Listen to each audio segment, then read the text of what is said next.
Chapter 123. Not Ancient Martial Arts.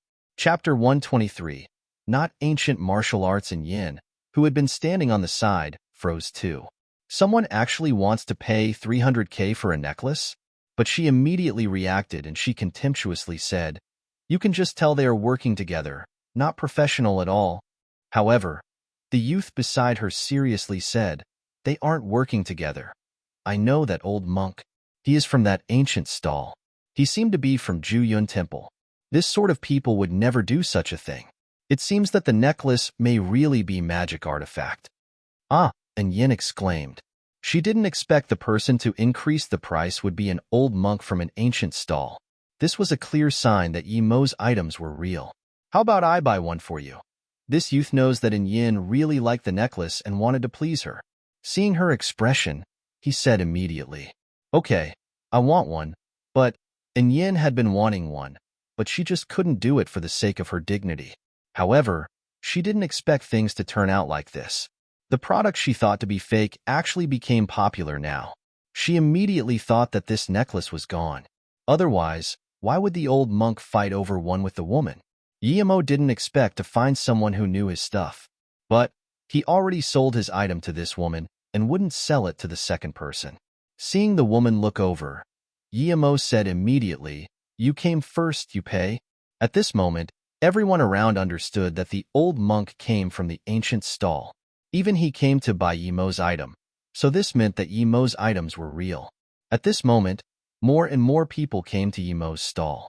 That middle-aged man also realized that he earned big, so he quickly came up to Yi Mo and said, "If you believe me, I'll give you check and I can help you do the tax." Yi Mo didn't care that much to begin with. It was good as long as he got the money, and he indeed didn't have a card. Hearing this middle-aged man say this, the woman and the youth also conformed. Yi Mo was by himself. He couldn't leave with these people. However, they all had their morals. When they left to do the tax, they didn't take the items away. The youth within Yin came up immediately and said to Yi Mo politely, "Friend, do you have any more of those necklaces? Can you sell one to me? Or we can order one. Of course, the price is no problem." Yi Mo saw that the annoying woman didn't come up and felt a little better, but immediately replied, "Sorry, the necklace is gone and you can't order them. A master told me to sell it for him. It's gone after this 5. Hearing Yi Mo's words, not only the youth was disappointed, but also in Yin. She really regretted not buying one for 100K. However, more and more people were asking about it. The youth saw that Yi Mo had indeed ran out and could only set his eyes on the two who bought it just then. They had one each in their family. He wondered if they could sell one for her. Thinking about this, the youth said to the girl, "Hello? You bought 3 necklaces. Could you sell one to me? I can pay $100,000 extra." The girl immediately raised the corner of her mouth, saying annoyedly, "Do you think I'm someone who is missing your $100,000? The people around could tell that the girl indeed didn't need that $100,000. Yi Mo sighed to himself. It seemed that the brand power of ancient character was effective. He could sell 3 to the middle-aged man purely due to luck. However, the people who came later was due to the old monk and his brand. At this moment, the old monk was still investigating the pills inside Yi Mo's bottle. He kept sniffing and even asked if Yi Mo could take it out for him to see. Of course, Yi Mo wouldn't mind. The old monk helped him advertise. Although he pretty much sold his necklace, he was still grateful towards the old monk. The middle-aged man and the woman as well as the youth had all come. However, the middle-aged man had a 2 million check for Yi Mo and said, "The other 2 have given me the money, and I helped you get a check. I've paid the tax for you already too." Yi Mo had an even better impression of the middle-aged man. He was probably afraid that Yi Mo would be tricked and took the money and helped Yi Mo get a check. It could be seen that he was a person of morality, otherwise, he wouldn't be doing this. Yi Mo took the check and said, "Thank you, however, I don't have that much money." The middle-aged man smiled and waved. "I know, I still want to buy a few bottles of your pill. See how much pills I can buy with the rest of the money and just give me a few bottles." Hearing the middle-aged man's words, the old monk said before Yi Mo could say anything, "Patron, I'll have the rest of the pills. Name your price." It seemed that the old monk was afraid the other people would buy the rest, and instead talked first. Indeed, as soon as the old monk talked, People on the side started to regret. Yemo smiled. Okay, 200K a pill then. However, I'm not a patron. I'll be taking money. Yemo knew that out of all the people here, he was probably the poorest, but he didn't feel it to be necessary to charge more. Yemo took 4 bottles and gave it to the middle-aged man and said, "There are 2 bottles of the same emergency pill. 1 bottle of beauty pill and another bottle is for cultivation. I've written down the specifics on the paper inside the bottle. Open it yourself and look." The remaining 6 bottles were all bought by the old monk. Seeing that Yemo's things were really bought by the old monk, more people rushed up immediately to buy, but Yemo had sold everything. Seeing that even Yemo's pills were sold out and he was now preparing to leave, and Yin just realized she got nothing. If what the old monk said was true, then his beauty pill must really have those effects. The most important thing, however, was that necklace she wanted first was gone. This immediately made Yin feel that things were unfair and could no longer worry about her dignity. She squeezed in and said to Yemo, "I saw your things first. I won't ask to buy one now, but can you reserve a necklace for me?" Her tone obviously softened. Now that she thought about it, she really liked that necklace, but just as the bastard said, there was only one opportunity. She could earn $200,000 again, but the opportunity wouldn't come back. Now, even the middle-aged man felt that Yin was being ridiculous. She just said that Yemo's things were trash worth only a few $100s, but now she was asking to order. He could not help but to shake his head. Luckily, he didn't heed to this woman's words, otherwise he would really be regretting. Yemo really wanted to pre-order and go back to continue making them, but he knew that this thing could only stop now.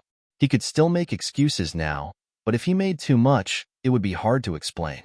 Plus, this thing has been exposed too much due to that old monk. Thinking about this, Yemo could only say, "Really sorry, but I'm selling these for someone else. As for whether there will be more, I really can't guarantee. Perhaps I will sell more next exhibition, but it mainly depends on whether there will be more products." Yemo didn't seal the deal. After all, this money was too easy to earn. Perhaps he would need money again and could come back to earn another round. And this exhibition happened every year. It was just held at different places. Seeing Yemo say this, many people walked away in disappointment. Although they were disappointed, they didn't regret too much. After all, it was just a magic artifact. No one had really seen its powers.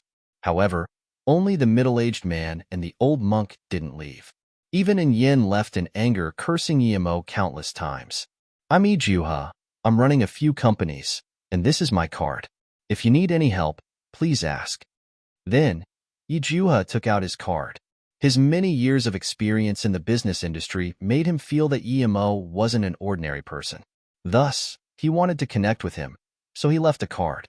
Yemo didn't have a card, nor did he have a phone, so he could only say something polite. After waiting for a while, Yemo didn't give him a name card. Although Ijuha was disappointed, he saw that the old monk wanted to talk to Yemo, so he could only take his 2 daughters and leave. "Dad, this is the first time I see you give a name card," but the person didn't give one back. One of the girls following Ijuha said, "Sister, you're wrong. It's not that this person doesn't want to give a card to Dad. See, he didn't even have a bank card. How can he have a name card? I think he probably doesn't even have a phone. Perhaps this thing really was made by a master living in the mountains who gave it to him to sell." The other girl immediately rebuked. Ijuha's eyes brightened up. He immediately realized that Yemo quite possibly didn't have name card, and wasn't that he didn't want to be connected to him. Then, he couldn't help but to pat the head of the girl and say, Yin is right. He doesn't look like an arrogant person. He is truly a master. And you too need to remember to wear your necklace at all times." Seeing the middle-aged man leave with his 2 girls and Yemo's stall was empty, the old monk said, "I'm Wu Guang from Juyun Temple. What is your surname, patron?" Yemo thought and looked at the small ancient character at the edge of the old monk's sleeve and asked, "May I ask, Elder Wu Guang, if you're from the ancient martial arts sects?" The old monk nodded and said, "Ancient martial arts isn't easy. They usually don't come into the world. I'm just a normal monk in Juyun Temple. However, I came to this exhibition to help some ancient martial arts sects to sell some things. I do have a few things I wish to inquire, patron. Do you have time, patron?" Yemo was greatly disappointed. So the people here weren't really from the ancient martial arts sects, but those who came to sell their things. It seemed it would be hard for him to ask about Luo Susu. Chapter 124. Hidden Sects. Chapter 124. Hidden Sects. There was a lot of people at Juyun Temple's stall. However, their stall was also very big. Yemo followed Wu Guangmonk to the resting place at their stall. Immediately, a girl walked up to serve tea. Seeing Yemo sit down, Wu Guangmonk immediately said, "Sorry for my sudden invitation. I haven't asked for your name yet." Yemo came on his own will. If he didn't want to come, it wouldn't be so easy for Wu Guang to invite him. Now that Wu Guang asked, "Master Wu Guang, you're too polite. I'm Yemo."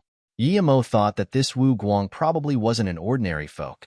Although he hadn't been in a fight with him, his spirit and essence seemed holy. Despite he was an old man in his 70s, his movement weren't slurred at all. As he spoke, his tone sounded potent. Obviously, he was cultivating an inner martial art. "If I'm not wrong, your prowess in martial arts isn't low. This time, I do have a few questions for you. Of course, if it's inconvenient to answer, it doesn't matter." Wu Guang's voice was very soft and very polite. Yemo drank some tea and a crisp smell went into his nose. The taste lingered in his mouth. It was obviously a top-quality tea, so he couldn't help but to say, "This tea is indeed great." Wu Guang smiled and said, "If you like it, I can give you some later. This is given to me by a friend." Yemo wondered if that friend of his was the one who asked Wu Guang to sell magical artifacts for him. Regardless, he would ask later. However, he said, "Thank you, Master. What other questions do you have?" "Great, then I'll be straightforward. From what I can see, your magical artifacts are even better than the ones I'm selling. I'm wondering if you made them yourself, or you got them elsewhere." Wu Guang's eyelids sunk down, but the shimmer in his eyes couldn't escape Yemo's spirit sense. Looking at the old monk's eyes and thinking about the fact that he was selling artifacts for those ancient martial arts sects, Yemo wondered if he was too high profile. If one of such sect wanted him and took him back as a lab rat, then he would be gone. He didn't think that with his current power, he would be invincible. Thinking about this, Yemo stood up and saluted to the old monk. "Master, I wish to ask for your help." Wu Guang closed his hands. "Yes, don't be polite. Please be straightforward." Yemo, however, sat down once again and said, "These magical artifacts and pills are all made by an elder in my sect. However, he doesn't wish to come out in the world, so he told me to sell it for them. However, he doesn't need the money. In fact, I only know a little about these sort of things." After looking once at Wu Guang's reaction, Yemo paused before continuing. "The thing I want to ask for your help is that please don't get these pills into those ancient martial arts sects to prevent that elder from being offended." However, Yemo thought to himself that it seemed Wu Guang didn't really understand the power of the artifacts he was selling. If he knew, then he probably wouldn't be using this attitude, but it was good that he didn't know because he was connected to the sections. If he revealed Yemo's power, then it wouldn't be good. It seemed that he needed to be less in touch with this monk. After today's things are done, he would leave immediately. Thinking about this, Yemo saluted with his fist. "Master Wu Guang, I also have something that I want to ask you. Please speak." Seeing Yemo say he didn't make these things, Wu Guang understood. After all, someone as young as Yemo wouldn't be able to make such magic artifacts. Moreover, his things seemed pretty well done, rendering a serene feeling. That's why he wanted to buy one. He didn't realize the true effects of the items, just as Yemo thought. If he knew, then he would probably bring one back no matter how expensive it was. Even if he didn't hand it to the sects, he would keep one for research himself. "I want to ask if the ancient martial arts sects are the hidden sections.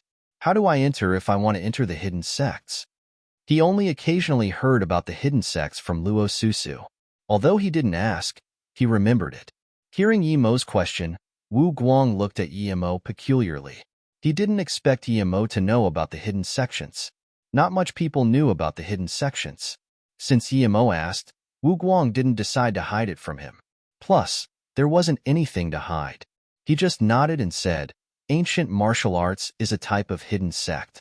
Other than that, there are other lines such as Dao sects, Yellow sects, Rune sects, and so forth. However, If you're not one of them, it's best not to try to enter because even if I tell you how to, you wouldn't be able to get there. Even if you did manage to get in, you would be killed straight away. Speaking of this and seeing Yemo's bemused face, he thought Yemo was wondering why the hidden sects could kill people so easily. So he explained, it isn't illegal to kill inside the sects, because no one can go in. As for where each one is located, I don't know either. Although Wu Guang didn't say where the hidden sects were, Yemo understood most of the things. Luo Susu should be one of the lines in the hidden sects, and these people were all cultivation madmen. They usually wouldn't come out, or were not allowed to come out. However, each sect couldn't possibly be that tight, and there were always a few restless people who ran out. After running out, they would use their abilities to establish a career for themselves. Since Wu Guang said this, there was no need for him to ask about Luo Susu. Wu Guang didn't even know where the hidden sects were. He definitely wouldn't know Luo Susu's situation. No wonder Luo Susu said it was so hard to come out once. Then where is your Ju Yun temple located? Yemo asked immediately. However, this time, the monk just said, Ami Tuafo and didn't answer. Yemo knew the monk didn't want to say it and couldn't help to be contemptuous towards this monk. The monk found him and asked him so many questions, but when he just asked him a few, he didn't even want to answer it. However, Yemo asked what he needed, so he stood up and said, in that case, I won't disturb you anymore. Goodbye. The monk didn't have anything else to ask but still gave a box of tea to Yemo. When Yemo returned to the exhibition, there was still a lot of people. He wanted to find Lin Hueha and see if he had already bought what he wanted. If he didn't, then he wanted to leave. He just saw a few ancient stalls and there weren't anything good there. Even the artifacts with faint spirit chi were hardly to be seen. Plus, Wu Guang monk said that he wasn't from the ancient martial arts sects, so Yemo no longer had the intent to ask how they made their magic artifacts. They wouldn't know even if he asked. Yemo scanned with his spirit sense and didn't see Lin Hueha. Lin Hueha was out of range, so he was probably busy. Yemo would also look around and see which of these things were real. However, Yemo was disappointed. After going through half of the places, there were only a few real ones and barely had any function. They were just some ordinary things to cleanse the mind, but they were exorbitantly expensive. But just when Yemo was going back to his stall and wait to meet up with Lin Hueha, a stall that wasn't much bigger than his caught his attention. To be exact, the silver rock on the stall caught his attention. Yemo scanned the rock with his spirit sense and found it to be a space abyss rock. His heart started to beat fast. Space abyss rock, it was the thing used to make dimensional rings or storage rings. In the real cultivation realm, it was rare, much less here. If he had a storage ring, then even if he wasn't that strong, he wouldn't have had such a hard time in the desert. He must acquire this. Yemo's eyes could no longer leave the rock and just walked straight towards it. Hey, what do you want? A voice stopped Yemo in his steps. Yemo just realized he rammed onto someone else. It's you. Yemo didn't expect the person he ran into would be in Yin. This woman really haunted him wherever he went. However, that youth that was tailing her was nowhere to be seen. Oh, sorry. Yemo knew it was indeed his fault this time. There was only space abyss rock in his eyes. And Yin, who was in a bad mood and was about to throw a tantrum, saw it was Yemo and actually calmed down. Although she hated Yemo, she felt like she could make a deal out of Yemo ramming into her. Perhaps she would be able to get that jade necklace. But when she reacted, Yemo had walked over to a stall. It meant that he didn't even take ramming her seriously. And Yin was immediately infuriated and followed him without thinking. However, Yemo was nervous at this time because he saw someone pick up the silver white rock. It seemed that person was also interested in the rock. Chapter 125. Unable to buy it. Chapter 125. Unable to buy it. This was Space Abyss rock, so how could anyone from here be interested in that? Yemo walked over anxiously and pretended to look at something else. In fact, his spirit sense never left that rock. Do you want to leave after bumping into someone? And Yin ran in front of Yemo and immediately yelled out. Yemo frowned. To be honest, he really didn't want to talk to this woman. He was worried about that Space Abyss rock. Now that Yin came to annoy him once again, he was immediately angry and turned around, coldly saying, Piss off. You. And Yin didn't expect this person dared to tell her to piss off. Her face was furious and actually was at a loss for words. At this moment, the youth within Yin walked over. Seeing in Yan's complexion, he asked, "And Yin, what's wrong?" And Yin rubbed one eye with her hand and pointed at Emo. "This person is harassing me." The man's face sunk. He was already annoyed at Emo for not selling the necklace, but he didn't expect Emo to dare to harass Yin. He immediately walked over and wanted to grab Emo's shoulder. But before his hand reached Emo's shoulder, Emo's hand already grabbed his wrist and coldly said, "If you dare to move again, I will step you under my foot. Piss off." This youth discovered that after Emo grabbed his hand, he couldn't move at all. Meanwhile, a bone-aching chill ran onto his body. This youth wasn't ordinary. As soon as the situation arose, he immediately knew that he was a joke compared to Emo. This person who dared to harass Yin was definitely a master, someone countless times stronger than him. He was sure that even if his master was here, he would still be no match for him. Meeting such a master at the exhibition, cold sweat immediately ran down the man's back. He thought about Emo selling things before. Did he really come from the ancient martial arts sects? Otherwise, why did the monk want to talk to him in private? However, luckily at this moment, Emo had released his hand and didn't pay more attention to him. Instead, he continued to watch that stall. "Boss, how much is this stone?" Hearing this voice, Emo's heart sunk immediately. It seemed that that person really wanted the rock. Otherwise, he wouldn't ask like this. Emo was thinking rapidly. If this person really bought the Space Abyss rock, he would buy it back. If he didn't sell it, then he would try and get this even if it meant stealing. This thing was too useful for Emo originally. He thought there wouldn't be such good material on Earth, but now that he discovered it, there was no way he would let it go. Plus, Space Abyss rock was much more precious than silver heartgrass. $100K, the stall owner gave a price. "That expensive? This is just a rock. I just want to use it for decoration, seeing the color is so rare. Can it be any cheaper?" The man holding the stone said. At this moment, Emo looked at the man. He was in his 30s and was slim-built. However, he looked very tough. With Emo's experience, this person was a ferocious person. What took Emo's attention was that this man emitted a bleak aura. People who were sensitive to this would even feel cold. This thing was only $100,000, but he was still bargaining for it, meaning that he wasn't rich or he didn't have much money on him. The stall owner shook his head after hearing the words. "Sorry, there's no bargaining. I'm helping a friend sell this." "Oh, I see." The man put down the stone and started to think. Emo immediately took the stone after seeing the man put it down. This was no longer a time to pretend to not care. While this man hadn't decided yet, he would buy it first. "I'll take this stone." Emo immediately took the stone and said. The stall owner didn't expect this stone to suddenly be so popular. Just when the man put it down, Emo already picked it up. Seeing Emo pick up the stone, the man who was still hesitating immediately changed and said, "I got this stone first. What right do you have to buy it? Give it over. I'm buying it." Then, he was going to take it from Emo's hand. Emo sneered, "There are so many people here. How come I didn't hear you say you want it? Boss, tell me, who decided to buy it first?" The boss looked awkwardly at the two people and said, "This friend came first." He pointed at that man, but before that man smiled, he pointed at Emo and said, "But the first to say he want to buy is this one." The man was immediately going to get angry, but he realized he didn't have any reason to. The store owner wasn't wrong at all. "I'll buy it for $200,000. Give it to me. He hasn't bought it yet." That man was angry.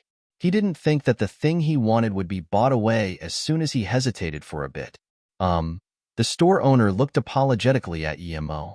Although he knew Emo decided on it first, but the other person gave $200,000. "Okay, I'll also pay $200K then." Emo took out the check to the store owner. "This is a 2 million check. Just give me one." 8 million change. However, the store owner didn't take the check and instead changed face. All the deals here were in cash or card. Only friends, or those whom one was familiar with, would do deals in check. Emo was the first to use check and asked for one. 8 million change. Sorry, "Sir, we don't take check, only cash or bank transfer." The stall owner rejected immediately. Yemo's face also changed. He didn't think that people didn't take check. He believed a check, but that didn't mean everyone believed it. If they didn't take check, it meant that he couldn't pay. If he couldn't pay, would he fight over the rock? Seeing that the person she hated couldn't take out money, and Yin rejoiced. Although she knew that the check in Yemo's hand was probably real, she still loved seeing this situation. There was already a few times she suffered at the hands of Yemo on the plane. Now that Yemo was suffering, there was no way she wouldn't be happy. The youth next to Yin pulled her. "Let's go." "Why? I still haven't gotten retribution yet. How can I let it go like this?" And Yin unhappily said. She still had another intention. If Yemo didn't have money and asked her for money, she would lend it to him but ask for that necklace while ridiculing Yemo. However, the youth quietly said, "This isn't a simple man. We'll talk on the side."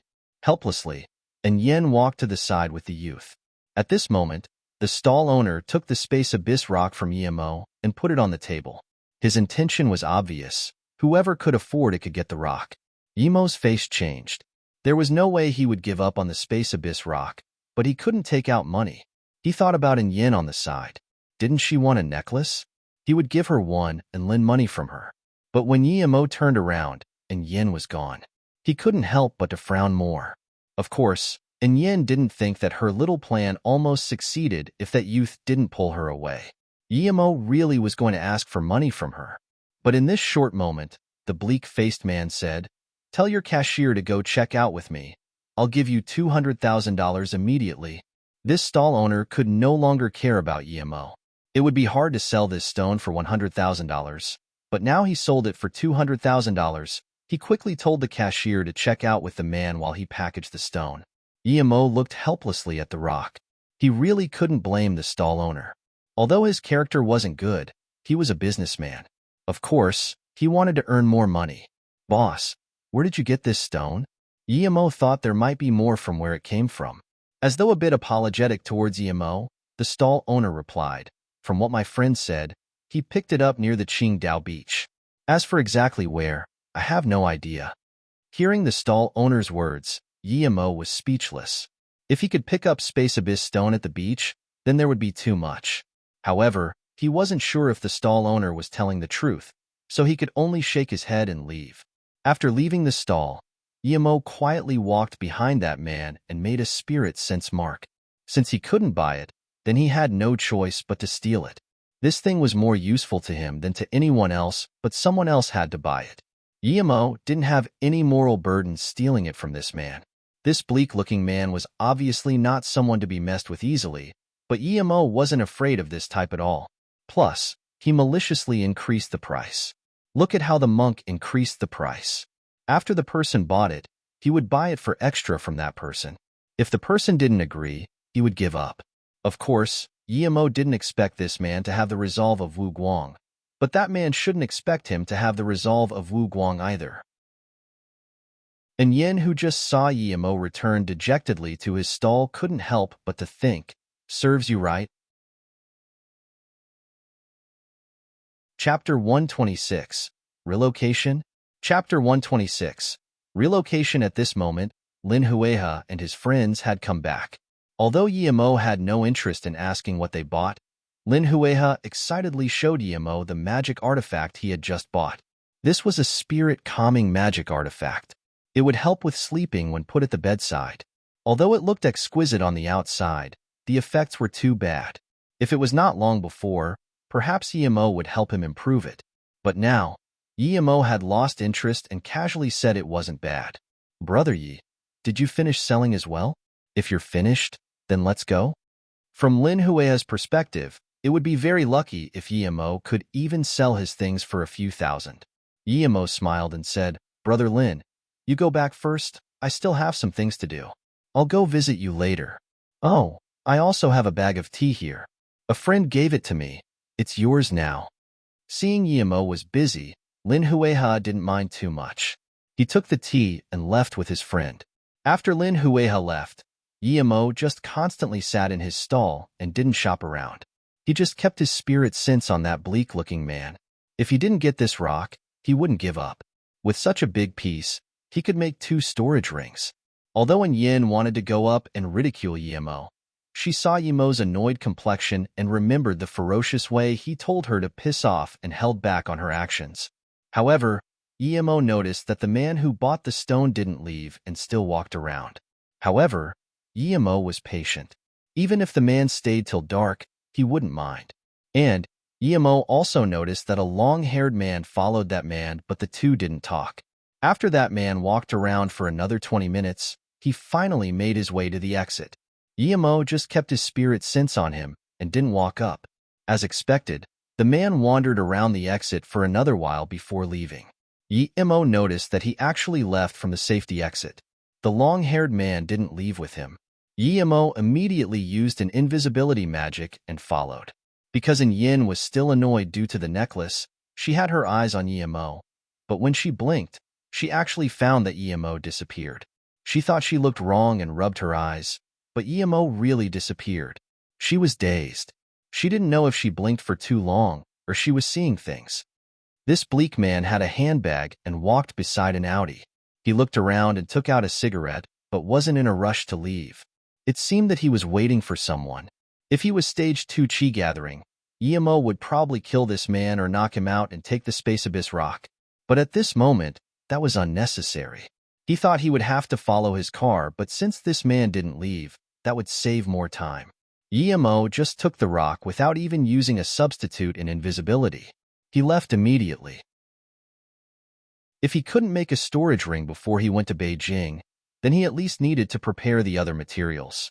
Before the man finished smoking, the long-haired man walked over. The two really were together.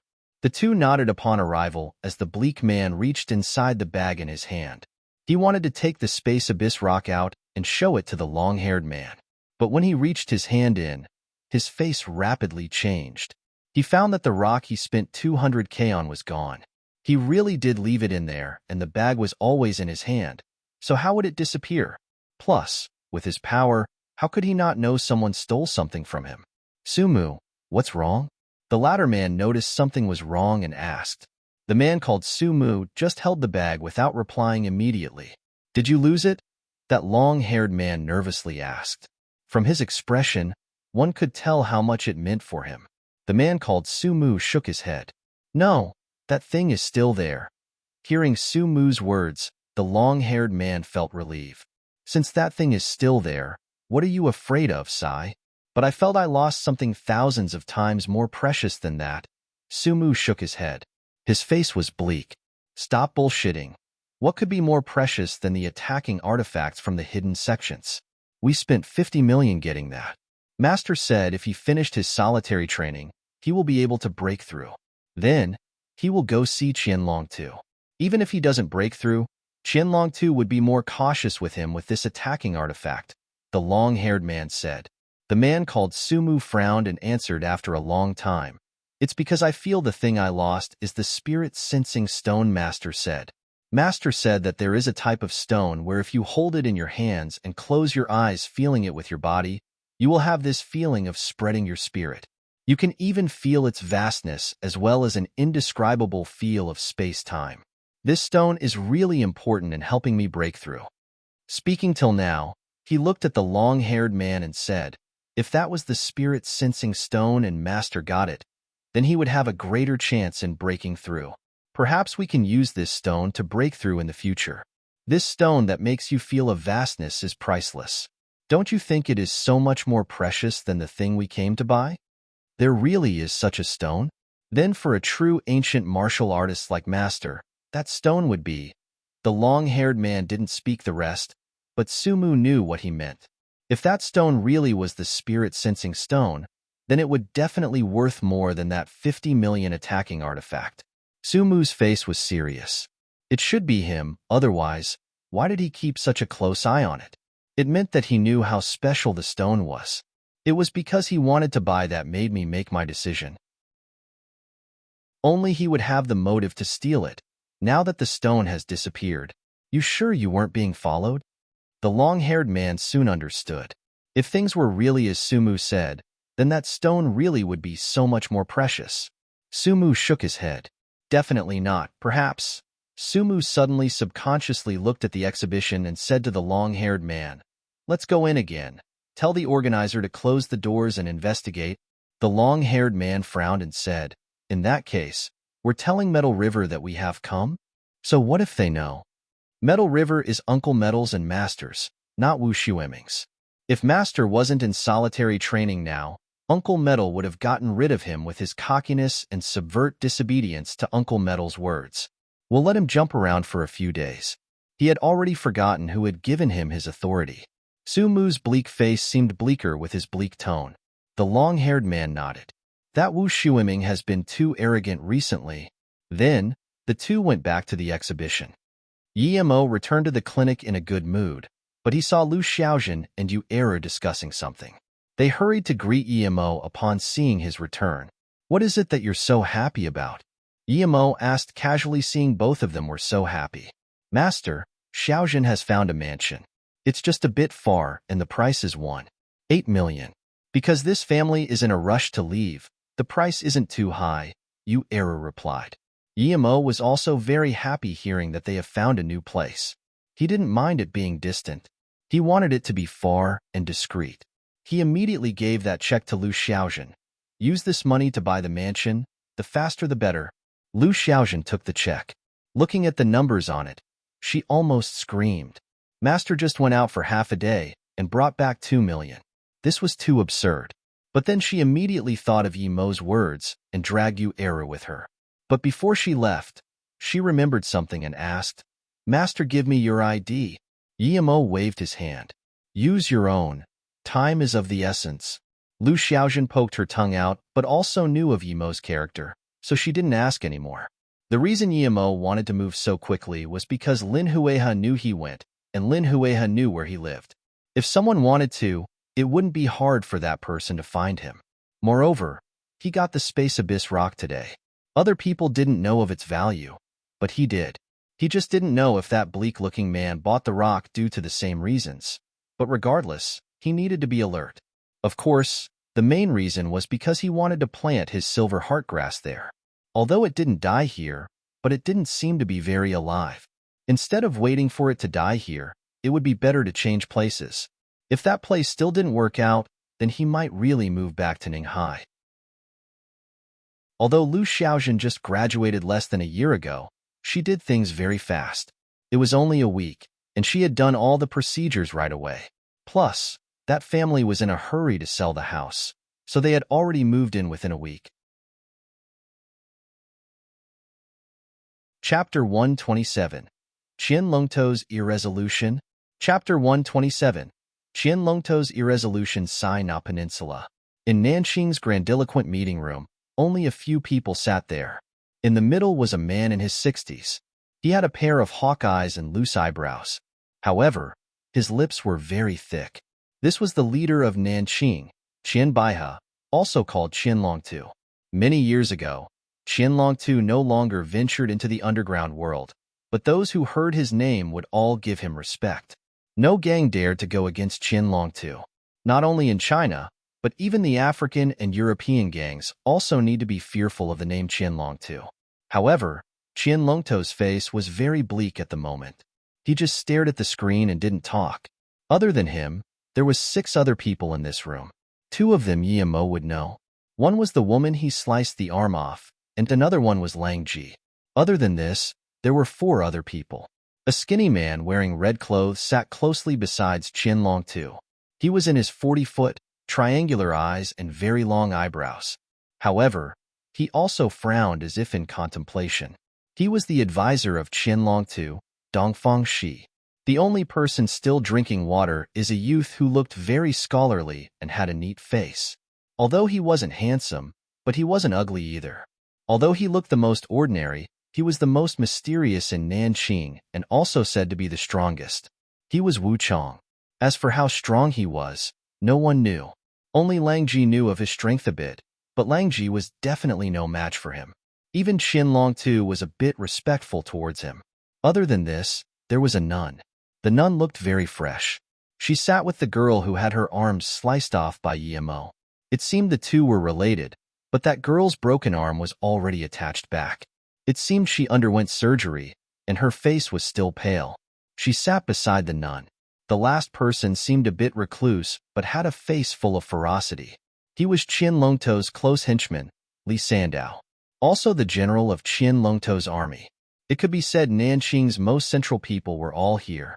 However, the atmosphere was very dead.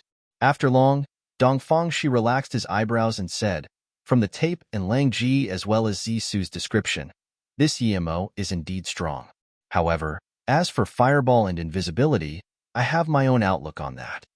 Seeing everyone was listening to him, Dongfang Shi continued, I won't talk about the fireball. The technology now is so advanced, it is very easy to make something into a fireball. However, the temperature of his fireball is so high, meaning that the fire source is quite special. As for invisibility, I suspect he acquired some artifact from the hidden sections.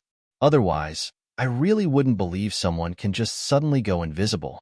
Even people from the hidden sects can't do this. But one thing I'm certain, his power is very strong. What do you make of it, Master Huiyin? Qian Longtu didn't make his opinion after hearing Dongfang Shi's words. He asked that nun after a while. The nun slowly said, for this thing, my disciple is already heavily injured and paid the price of an arm. My promise to Brother Qian has come to an end. I won't make my opinion on this. I will take my disciple and leave now. Then, the nun stood up and Zisu followed her. Qian Longtu frowned seeing the nun stand up but didn't stop her. After a while, he stood up and said, since Master Huiyin is leaving, hopefully we'll see each other again. Huiyin didn't say anything and just left with her disciple. The nun even drove a car over. It seemed that she was planning to leave a long time ago. After getting on the car, Zisu curiously asked, Master, why are you leaving? Uncle Qian is very nice to us, and my hand was chopped by that bastard. I still want my revenge. The nun sighed. Zisu, you only see one side of Qian Longtu. You haven't seen his vicious side.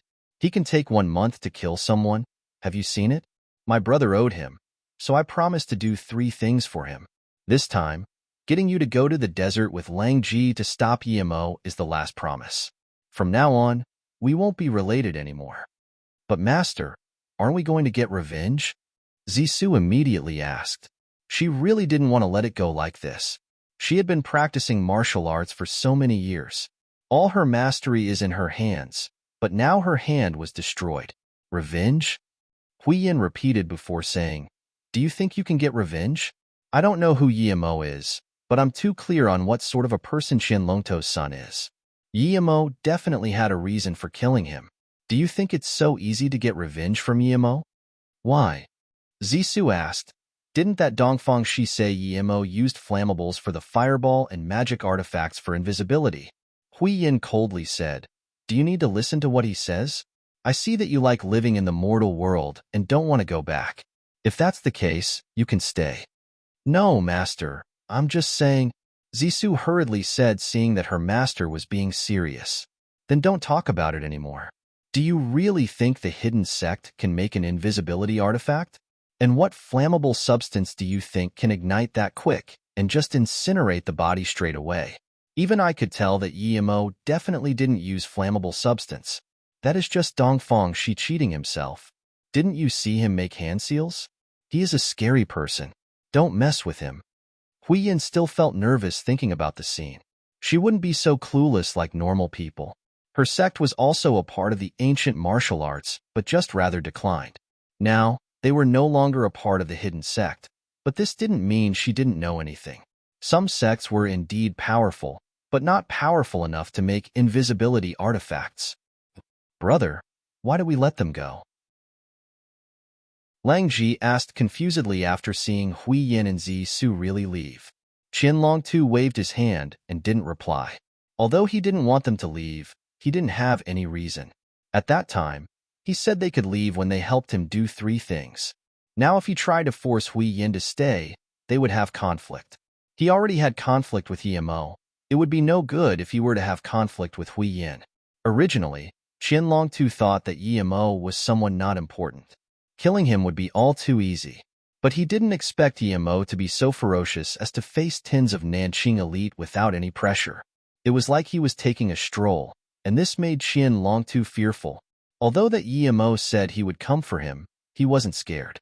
But if he really did have that flammable substance and the invisibility artifact, then it would be quite hefty for Qian Longtu. So he decisively aborted his hunt for Emo because someone like Emo couldn't be hunted by Nanqing. Those who went would only die. Another reason was that it was said Metal River Xian Daoist has finished his solitary training and was about to break through. If he really did, then he would come to his place just to show him his power. However, Qian Longtu didn't have any method. Although Wu Chang was strong, he was from Yaojiang and had a wild personality, not really listening to him. The main thing was, Wu Chang was no match for Xian Daoist, much less Xian Daoist after breakthrough. Qian Longtu suddenly felt a headache, but the situation now was that Emo wasn't afraid of him and might come to his place. Why did his son have to go into conflict with Emo? If it was someone else, Qian Longtu would have already cut his head. Seeing Qian Longtu annoyed, Dongfangshi smiled once again and said, "Big brother, you don't need to be so worried. I have already analyzed things. Even if Emo came, he wouldn't be able to do anything to Nanqing. Plus, he might not even dare to come. This isn't the main thing. After some analysis, my conclusion is that our enmity with Emo is growing mainly due to the Song families pushing the waters in the dark." "Why do you say this?" Li Sandao, who hadn't been talking, asked bemusedly after hearing Dongfangshi's words. Dongfangshi said with confidence, "This is very simple. Emo killed Song Shaowen. This is no longer a secret, and the Song family have been political adversaries with the Yi family even in the business side. Just when Emo went to kill Song Shaowen, he met Shiping, but it is highly possible that Emo thought Shiping was Song Shaowen's person and killed him casually. Meanwhile, the Song family used that opportunity to bring us to face Emo together and create the scene that the Yi family values Emo in front of our eyes so that we would attack the Yi family. Meanwhile, they promised us a lot of benefits. Even if we knew the Yi family had the same attitude to Emo before, we would still agree to the Song family's offer. It's because their gift is too lucrative. Moreover, there is no harm in us collaborating with them. Plus, we were going to kill Emo anyways. So what? Although Lang Ji was strong, his brain wasn't too good. He still didn't really understand Dongfangshi's words. Originally, it's nothing. We even earned a low T, but there was the variable Emo. No one knew Emo was so strong. Perhaps even the Song and Yi family didn't know, Dongfangshi said. So you're saying we should stop our attack on Yi family immediately? Qian Longtu interrupted. Dongfangshi shook his head and drank before saying, "No." Chapter 128. Dongfangshi's Shenanigans. Chapter 128. Dongfangshi's Shenanigans. In fact, the Yi family dislikes Emo right now. We know this. Before, we targeted the Yi family using Emo as an excuse. The Yi family's fate doesn't concern Emo at all. We were attacking the Yi family just to receive the benefits the Song family promised us. Now, there's no need for us to have conflict with the Song family. Instead, we should have a truce with the Yi family, Dongfangshi said with confidence. Then what should we do? Emo killed my son. No matter how strong he is, I will still kill him. I won't be able to rest unless he is dead. Qian Longtu was used to his power. Although Emo was absurdly strong, it was impossible for him to give up revenge. Dongfangshi calmly said, "Of course we won't let Emo go, but since the Song family wants to use us as a bait, then we might as well do the same. Emo's power is indeed out of our expectation, but the Song family doesn't know that now. In their eyes, Emo is still the same Emo. If we arrange a conflict between the Song family and Emo, while we spice their conflict and make it bitter until it reaches Emo's bottom line. Once Emo is infuriated with his personality, he would definitely go look for big trouble with the Song family." Qian Longtu frowned. Even if Emo were to do that, the Song family wouldn't be able to keep him. He would be able to run away easily. It's wrong to think like that, big brother. On the surface, the Song family isn't as infamous as us, Nanqing. But don't underestimate the 5 big families of China. None of them is easy to deal with. They definitely have some hidden power which won't be unleashed until in times of crisis. And Yimo's personality is very decisive. If he is infuriated, then we can create the situation of him and the Song family fighting to the death. Speaking till now, Dongfang she took out a board of weiqi and a few white pieces on the table before continuing. Once Yimo and the Song family start fighting, the government would definitely side with the Song family. It could be said that Yimo would be gangbanged and hunted by the government. Then, he added another white piece. Qianlong too couldn't help but to say, although Yimo was kicked out of the Yi family, but it should be impossible for the Yi family to hunt Yimo. Meanwhile, Dongfang she assertively said, I can be sure that the Yi family would definitely agree. This time, the Yi family is tricked too and forced to fight with us Nanqing. The Song family's trick was obvious, but they couldn't do anything about it. If we put ourselves with a lower attitude and even compensate for some of their losses, the Yi family wouldn't reject us for someone they abandoned. Lang Ji seemed to understand a bit but said, if Yimo escaped, we still wouldn't be able to do anything to him. Plus, with his power, it doesn't seem hard for him to escape. Lang Ji had seen Yimo's power. He didn't think he was exaggerating at all.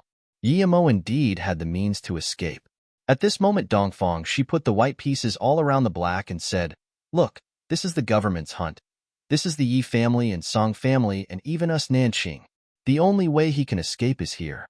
Then, Dongfang 11 pointed to the gap. He can't take plane, so the only way he can leave is from the ocean.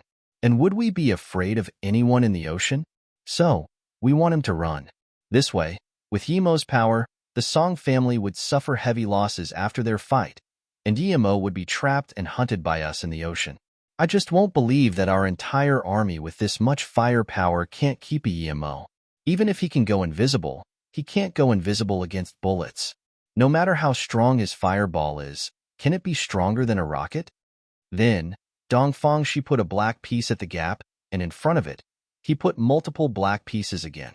He smiled and said, this is called the black eating the black. Great. Qianlong too palmed the table and his frowned eyebrows relaxed a bit.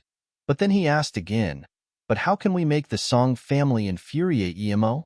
Dongfang she frowned and said after some time, it would be best to capture and kill someone close to him or kidnap them and bait him into the Song family. We aren't so easily used even if we're given benefits. Qianlong too laughed loud. Right, we'll use Dongfang brothers' way. Only that would make me feel satisfied. So what if they're the Song family? But Yimo had been kicked out of the Yi family. Who would be his closest person? Lang Ji asked this question for everyone. Dongfang she suddenly laughed. This person is very easy to find. It's Ning Qingxue. Before, Ning Qingxue used Yimo as a shield and faked their marriage, but I'm sure this fake has become the real thing. I don't know about Yimo, but from our information, Ning Qingxue didn't file divorce, meaning that she might have actually fallen in love with Yimo. I don't completely understand Yimo's character, but I know that if he knows the Song family had harmed Ning Qingxue, or was taken away by some silk trousers of the Song family, then he would be enraged. At that time, we'll add some oil to the flame. It would be best if we can get some photos or something and send it to Yimo, making him sure that the Song family did it. If we reach this step, then everything will go according to plan. Li Sandao looked at the collected and smooth Dongfang she and just suddenly felt shivers on his back. This guy even took people's character into his calculations and made hunts for Yimo from multiple sides, all for the eventual benefit of Nanqing. This man was too hideous and scary. Lang Ji, send people immediately to discover Ning Qingshue's whereabouts and do as Dongfang Shi says. Yimo is in Luotsang now. Try to get the news to him, Qianlong Tu said decisively. Yes. Although Lang Ji's hand was disabled, his martial arts was still there. Compared to Wu Chong, he was more favored by Qianlong Tu. Of course, Ning Qingxue didn't know about this. She was staying with Qi Wanqing and her company at Luotsang. Although they weren't able to stay with Yimo, they got along well. She even talked with Qi Wanqing more than Li Mumei. Because the two had a common topic, Yimo, they even shared the bits and memories of Yimo they had. Perhaps their longing was too deep. Ning Qingxue even told Qi Wanqing about taking photos in pajamas with Yimo, and when Yimo looked at her body when she was asleep, it was as though telling her these would make Ning Qingxue feel that Yimo didn't leave her and was just by her side. Of course, Qi Wanqing didn't hide the fact that she took off her pants in front of Emo. It was unexpected that the two girls became closer and closer, talking about these trivial memories and even slept together at night. There were many times Ning Qingxue wanted to leave Luozong and go back, but she didn't dare to leave. It was as though once she left, all her ties with Emo would be severed. And the only tie was Qi Wanqing. Sometimes, she felt her thinking was very weird, but she couldn't control it. Of course, Emo didn't know Ning Qingxue was in Luozong, and neither did Ning Qingxue. If she knew, perhaps she and Qi Wanqing would have came ages ago. Although both sides didn't know, they couldn't hide it from Nanqing despite Luozong being Metal River's region. Lang Ji didn't need to do it himself to capture two women. He just ordered it, and as for how they took them, he only needed to send a few men. Plus, the two were living in the same company. This wasn't hard for them at all. Qi Wanqing's company wasn't in the rural district, but they had a factory in the rural area. She and Ning Qingxue didn't live in the factory, but at the company. The ownership to the business building was under her mom's name. But now, after her mom helped her establish the company was pretty much Qi Wanqing's. The 5 men sent by Lang Ji were decent in fighting power, but they didn't plan to abduct Ning Qingxue at the building because there was security around the building after all. They planned to wait outside after the two finished eating dinner and abduct both of them. As for Qi Wanqing, although she wasn't a target, but since they were abducting Ning Qingxue, she couldn't be let off. Of course, Emo didn't know of Qian Longto's plan. After moving to his new place, he moved the silver heart grass seeds over. After this was done, he was prepared to go to Beijing. Before he left, he specially told Lu Xiaozhen and Yu Eru to set up the online clinic. After all, selling artifacts wasn't too secure, and he needed lots of money for his future cultivation. He needed a stable source of income, otherwise, always going out to make money wasn't good for his cultivation. Emo planned to go straight for Qianlongtu after coming back from Beijing, but he needed to leave the border if he wanted to do that. He could only go to Lihu for help if he wanted to cross the border. Chapter 129. I miss him. Chapter 129. I miss him. Although Ning Qingxue didn't want to leave Luozong, Ning Qingxue knew she had to leave. Not only was her parents rushing her, she also felt she needed to go back and think what sort of feelings she had for Emo. Why couldn't she let it go? Qingxue, you're troubled? Qi Wanqing knew Ning Qingxue should be thinking about Emo, but she still couldn't help but to ask. After asking, she found her question to be unnecessary. Ning Qingxue shook her head. Wanqing, I think I should leave. Some people, it's better to think about them at heart. You don't have to get them or be with them. I think time will take away everything. Qi Wanqing fell silent. She didn't know how to comfort Ning Qingxue because she felt the exact same. They originally thought Emo didn't have someone he liked, and Ning Qingxue seemed to have fallen in love. Other than admitting she liked Emo, she told her everything else. Whether it was Ning Qingxue or that masked woman, they were all better than her. She couldn't reply to Ning Qingxue because she was also a part of it too. The two were just walking silently with not one of them wanting to bring up that topic again because the topic they liked had become melancholic over time. But at this moment, a few people suddenly charged from behind them. The two people sliced with their palm to the necks of Ning Qingxue and Qi Wanqing. Another two followed, wanting to bring the two away. Qi Wanqing always stayed in the army and had quick reactions. She subconsciously avoided her neck, but her shoulders still received a strike. It was burning with pain. She immediately knew things weren't good, but before she could react, the other two charged towards her. Ning Qingxue didn't have any reactions, but when that palm was close to her neck, a faint yellow circle emitted from Ning Qingxue's bracelet and formed a barrier. The person who tried to attack her was shot back meters away by the yellow barrier. He sat on the ground in shock looking at Ning Qingxue. He still didn't know what shot him away. It seemed to be a yellow light, but now he saw nothing. Meanwhile, Ning Qingxue looked at her wrist in shock. She clearly heard a crack from her bracelet as though something exploded. Then, a yellow light shot out from her wrist and formed a yellow ray of barrier. Although it was in a short instant, it had already deflected her attacker meters away. What happened? The two attacking Qi Wanqing rushed to the man on the ground and asked. This thing was out of their expectation. Not only was Qi Wanqing stronger than anticipation, Ning Qingxue, seemed to be countless times stronger than Qi Wanqing.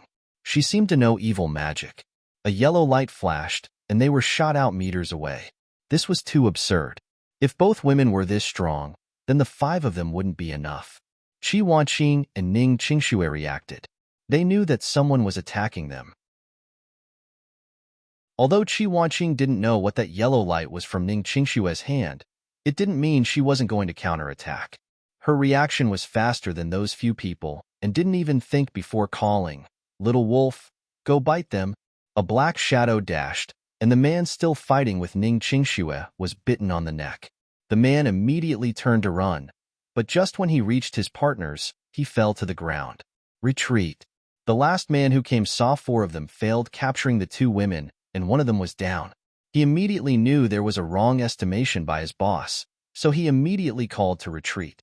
"Little wolf, come back." Qi Wanqing saw the 4 take away the man on the ground, and Little Wolf was still going to attack, so she stopped it. She knew Little Wolf would kill. These few wanted to kidnap them. It didn't seem all right to her to kill them all, and she had to hurry and tell her father.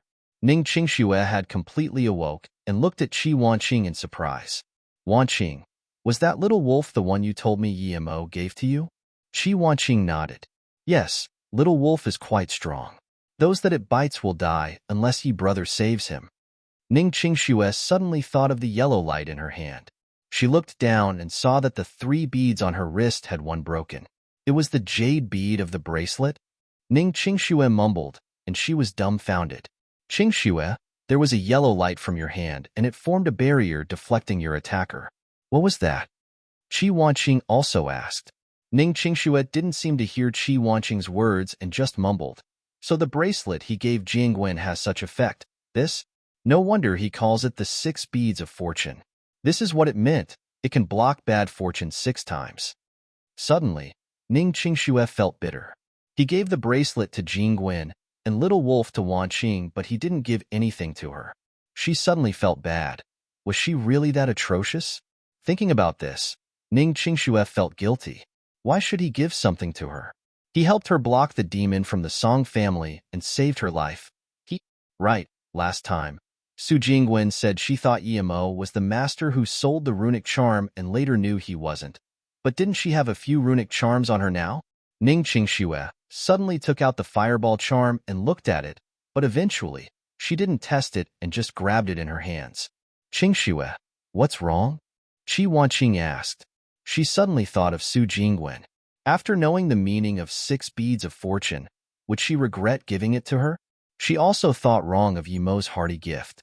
But even if she did, the beads of her bracelet were still given to Su Jingwen by Yimo. The bitterness in Ning Qingxue grew. Regardless of authenticity, she was his wife. But, no, Ning Qingxue suddenly though that Yimo did give her something. Wasn't the things in the box given to her by him, much less, he lived with her for more than 20 days. Although she took them, but Yimo also came back once and treated her using the medicine inside. But Yimo didn't take anything in there away, not even his identity. And those 3 beads were in the box too, but he didn't take them away either. What did this mean? This mean that Yimo's things were for her. Sometimes, things didn't have to be said out loud. What was in that box? Identity, runic charm, letter, medicine bottles, golden needles, and some money and receipt. This was all he had at the time. He gave her everything he had. But what did she give Yimo? Other than using him as a shield and wasting his money, she even caused him to be hunted down by the Song family. And now, she was blaming Yimo for not giving her something. Was she really a bad woman? Ning Qingxue took out a few runic charms and held them tightly in her hands while tears circulated in her eyes. "Sorry, Yimo. I miss you." At this moment, she finally realized that she really did love Yimo, not due to other reasons. Ning Qingxue had never thought that she would finally understand herself after being ambushed. Sometimes, could memory really be washed away by time? Some people just couldn't be forgotten even with time. "Qingxue, are you okay?" Qi Wanqing saw the tears Ning Qingxue tried to hold back and asked worriedly. "I miss him." For the first time, Ning Qingxue didn't find an excuse and just said she missed Yimo.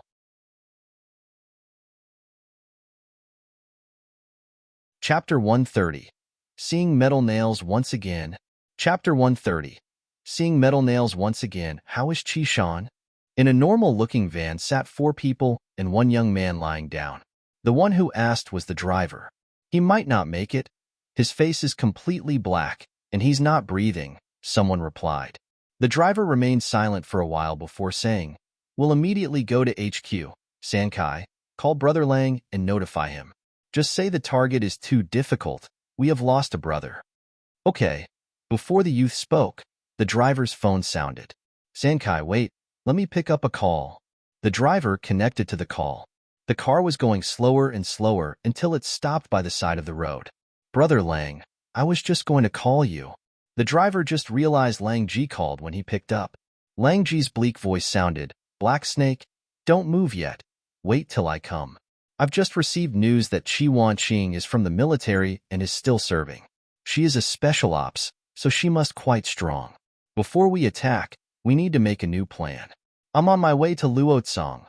Black Snake fell silent for a while before saying, "Brother Lang, your words are late. We just attacked, and we lost a brother. That Chi Wanqing does seem strong, but that Ning Qingxue seemed to be stronger. She can easily kick someone a few meters away. On top of that, she has a projectile weapon that kills immediately. The poison on it is very strong." Black Snake obviously thought Little Wolf was a projectile and still felt fear when he mentioned it. The 5 of them came together. He was the head, but he was responsible for driving. Originally, he was planning to abduct Ning Qingxue and Chi Wanqing and leave immediately. He didn't expect to not only fail but also lose 1 man. "What?" Lang Ji sank into contemplation and said after a while, "Wait for me at HQ. I'll be there soon." Lang Ji didn't expect things to turn out this way. Not only was Chi Wanqing absurdly strong, but so was Ning Qingxue. It seemed he was too careless. Probably even Dongfang she didn't expect Ning Qingxue to be so strong. Yimo was at his new mansion seeing if he could set up a simple defensive formation. Although he didn't have much material, a simple defense formation could solve a lot of problems on Earth.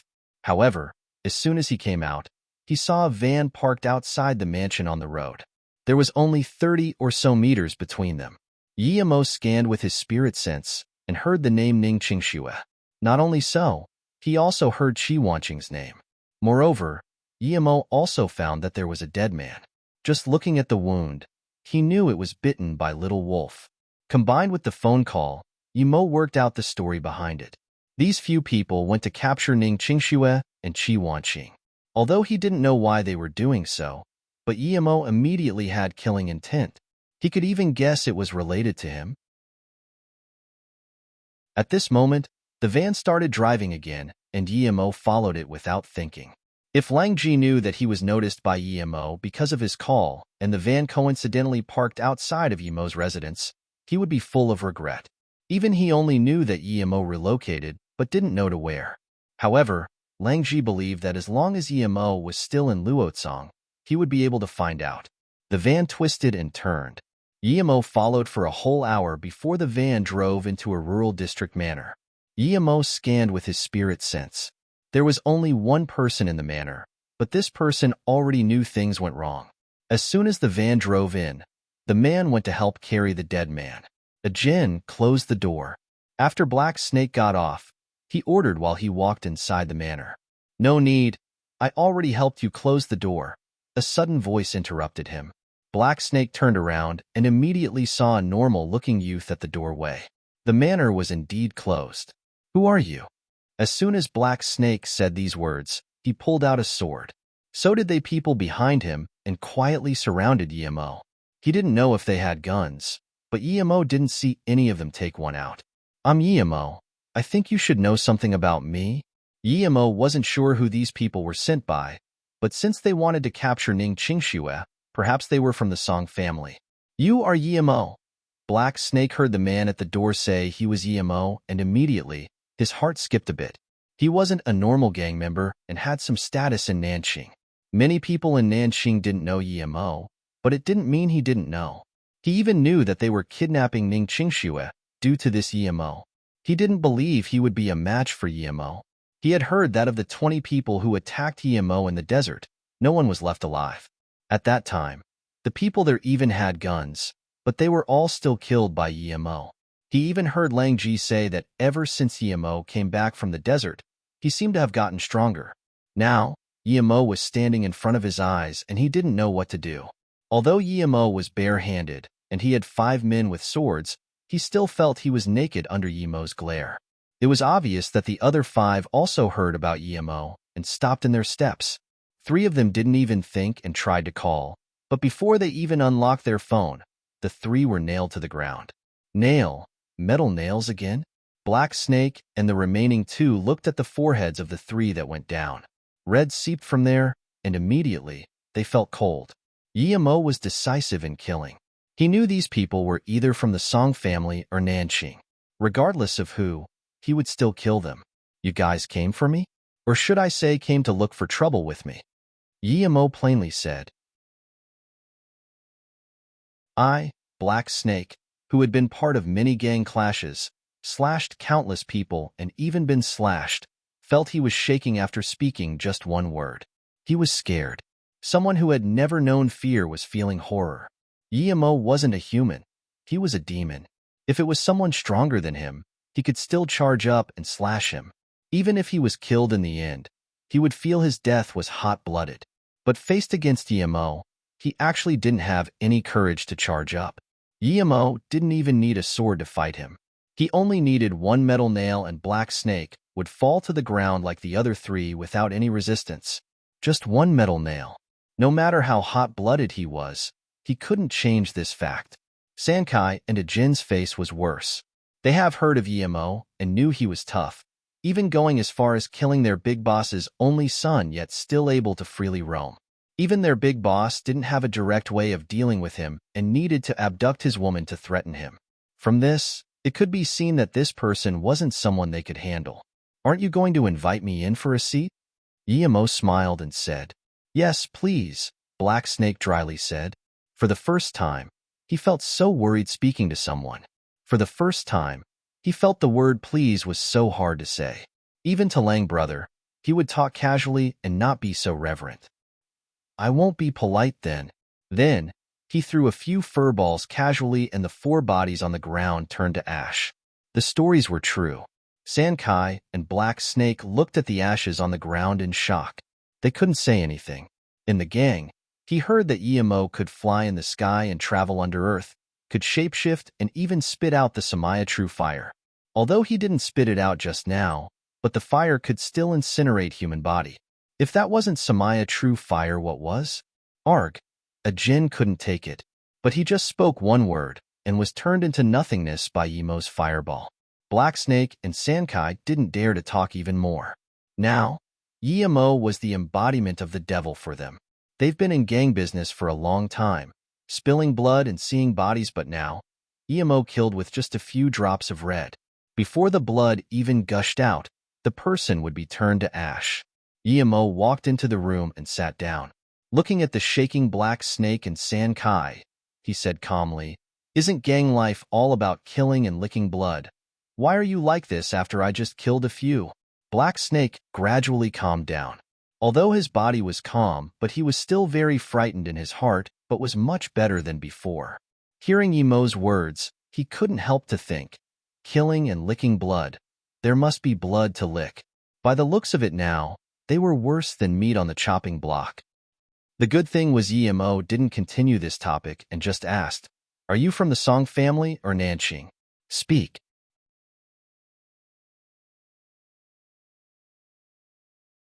Chapter 131. Lang Ji. Chapter 131. Lang Ji. Black Snake sighed. Now, he had to say it. He didn't wait for Yemo to ask and just told him everything he knew. Although Black Snake was limited in what he knew, Yemo already understood that Qin Longtu abducted Ning Qingxue to threaten him. As for how, he didn't know.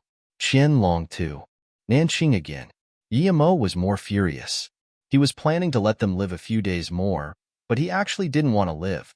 Lang Ji is coming today? Yemo thought that if he wanted to go to Africa, then he would probably need Lang Ji.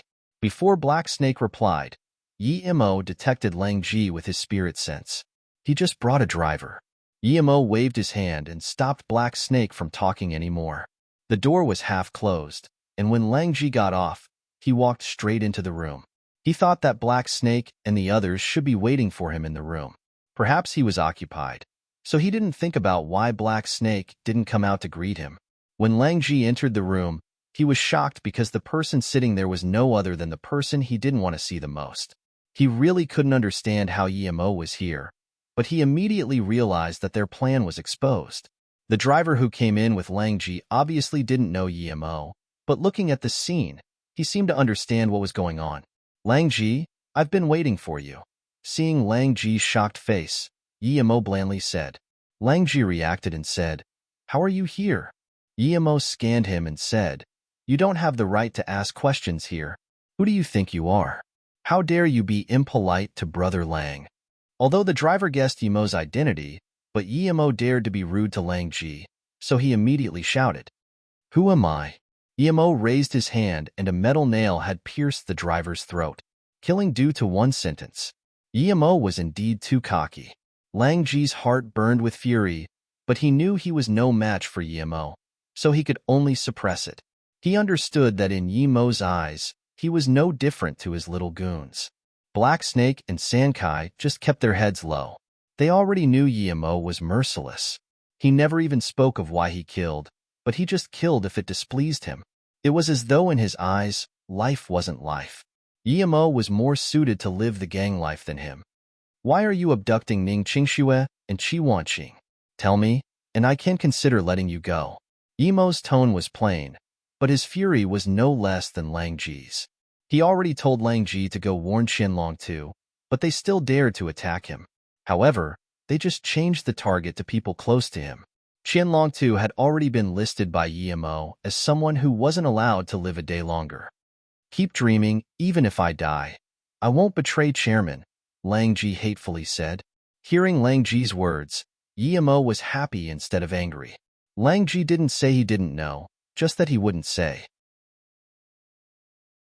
However, this was no problem for Yemo. If he wanted Lang Ji to speak, he had 100 ways, but he was already a stage 3 Qi gathering cultivator. If he couldn't even deal with an ordinary martial artist, he would really lose face. He didn't even ask twice and just raised his hand. 3 metal nails flew out, all hitting Lang Ji's head. The absurd thing was the nails only went in by half. No blood came out. After Lang Ji was shot by the 3 nails, he immediately became dumb. Now tell me why Qianlong Tu wants you to abduct Ning Qingxue and Qi Wanqing. Yemo's voice was still cold, but Lang Ji nodded. Hearing Lang Ji tell Dongfang Shi's plan without leaving out any detail, even how Zisu and her master left, Black Snake and Sankai just felt cold shivers down their back. This was not because of Dongfang Shi's plan, but because even someone like Lang Ji couldn't resist Yemo's means. Yemo's face got worse. This Dongfang Shi was really someone. Although he wouldn't be scared of Qianlong Tu's army nor being surrounded by them, but after this, Ning Qingxue would probably die. Qi Wanqing would be affected too. And with his personality, if something happened to Qi Wanqing and Ning Qingxue due to him, he would definitely slaughter the Song family. Once he did that, his only way would be overseas. This Dongfang Shi really was someone. He didn't even meet Yemo, but based on what he did, Dongfang Shi's calculations were immaculate. If he didn't give Qi Wanqing Little Wolf, or if Ning Qingxue wasn't with Qi Wanqing, then the first step to the plan would have succeeded. But no matter how Dongfang Shi calculated, he didn't expect Ning Qingxue to be with Qi Wanqing and didn't expect Qi Wanqing to have something as strong as Little Wolf. Even more so, he didn't expect this thing to be known by Yemo. But even if Yemo didn't know, it would be impossible to take away Ning Qingxue and Qi Wanqing with Little Wolf there. But the success rate of this thing itself was too great. In other words, if Ning Qingxue wasn't in Luotsong, this plan would have succeeded already. Dongfang Shi, what a sinister person. Yemo said Dongfang Shi's name again and decided he must kill him. Otherwise, he really wouldn't feel comfortable. If Yemo was still stage 2 now, he would use their plan to make the Song family and Nanqing fight again. But that was unnecessary now. He was stage 3 Qi gathering, so he didn't need these plans. He could just bring the battle to their door. It was no good in delaying his attack on Qianlong Tu's HQ. With Dongfang Shi being so cunning, the slightest clue could let them escape. Thinking about this, Yemo asked. How do you go back after succeeding? I will leave some people to deal with Yemo while I take my men back to Mangjiang. There's a direct flight from Mangjiang to Sri Lanka. From there, we have our own flight to fly directly to Sinai Peninsula. Lang Ji's reply was very detailed. Yemo sighed. Other than him, anyone else, or even any other country wouldn't be able to do anything about Qianlong too. He even had his own flight in Sri Lanka. This meant he could have it in other places as well. No wonder he was so cocky. He did have the basis to be cocky. If it was a normal people, what could they do to Qianlong too, even if that person was an ancient martial arts master? Would they be able to go to Sinai Peninsula? Yemo turned his head and looked at Black Snake. If we get to Sri Lanka, would you be able to find the plane to Sinai Peninsula? Black Snake nodded. He knew that if he said no, then he would be the next to be killed. Yemo waved his hand, and the 3 nails flew back to his hand. Lang Ji regained consciousness, but he didn't say anything. It was obvious that although he was controlled, he still knew what he said. Take me to Sinai Peninsula and I can let you go, Yemo blandly said to Lang Ji. Lang Ji seemed to hesitate, but he immediately said, Kill me, I won't take you there. If you want to go, Black Snake can take you. I don't know what sort of person Qianlong Tu is, but I'm sure that you were just a subordinate to him, that's all. I don't know how you entered Nanqing, but if you didn't have much ability, someone like Qianlong Tu wouldn't take you. You know this. Seeing that Lang Ji wasn't so adamant on his refusal, he immediately had the thought of taking in Lang Ji. He didn't need Lang Ji to listen to him, but just wanted someone to take control of Nanqing instead of Qianlong Tu. Lang Ji had some loyalty, but not someone who is stubborn in loyalty. Seeing Lang Ji's eyes flash with hesitation, Yemo knew it was not because his words moved Lang Ji, but it was more of Lang Ji thinking if he died for Qianlong Tu like this, would Qianlong Tu even remember him for 3 minutes? Although his tone was tough, he still hesitated when given a chance at life. He thought about himself. Although he had been in Nanqing for many years, each time he brought up wanting to use Nanqing to help him get revenge, Qianlong Tu just started to persuade him, always making him wait longer. Then, he thought about this time. If he wasn't just injured on the hand but completely disabled, how would Qianlong Tu treat him? He really wasn't sure. But following Qianlong Tu for so long, he knew of Qianlong Tu's personality. One thing was certain, and that was Qianlong Tu wouldn't feed someone useless. Seeing Lang Ji contemplate, Yemo coldly said, I will definitely kill Qianlong Tu. Do you think Qianlong Tu can escape from my hands? I'm not persuading you. I just don't want too much hassle. After I kill Qianlong Tu, I need someone to take over Nanqing. You're just more suitable. If you don't want to, I will still kill Qianlong Tu. It's just that you won't be taking over Nanqing. What? Lang Ji looked at Yemo in shock. He didn't believe that Yemo actually said he would be controlling Nanqing. That was almost like being an emperor. And, I can even cure your hand.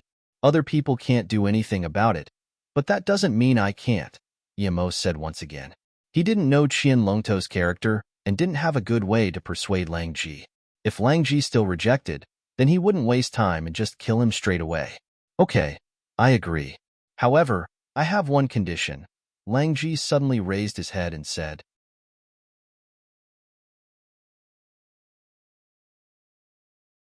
Chapter 132. Leaving Casually. Chapter 132. Leaving Casually, Speak. Yemo blandly said. Lang Ji looked at Black Snake and Sankai until their hair were on edge before saying, Although I know that Qianlong Tu was just using me to work for him, he still saved me before. I don't want to fight him, so I can't help you against him, even if it's just bringing you into the headquarters of Nanqing. Yemo sneered. Do you think I need your help with killing Qianlong Tu? If you really don't want to be this new leader of Nanqing, then I can grant you that wish. He didn't think Lang Ji had any right to argue with him. Lang Ji knew that Qianlong Tu was using him, but he still couldn't harden his heart to attack him. This meant that he was indeed loyal, but not someone to do great things. I can take you to Sinai Peninsula, but I won't participate in other things. Seeing Yemo unhappy, Lang Ji knew his request was unreasonable. He wanted to be boss, but didn't want to put any effort. Yemo, however, said, If you can't show your decision, then don't worry about it. I won't let you kill Qianlong Tu, but I need you to take me into the HQ of Nanqing.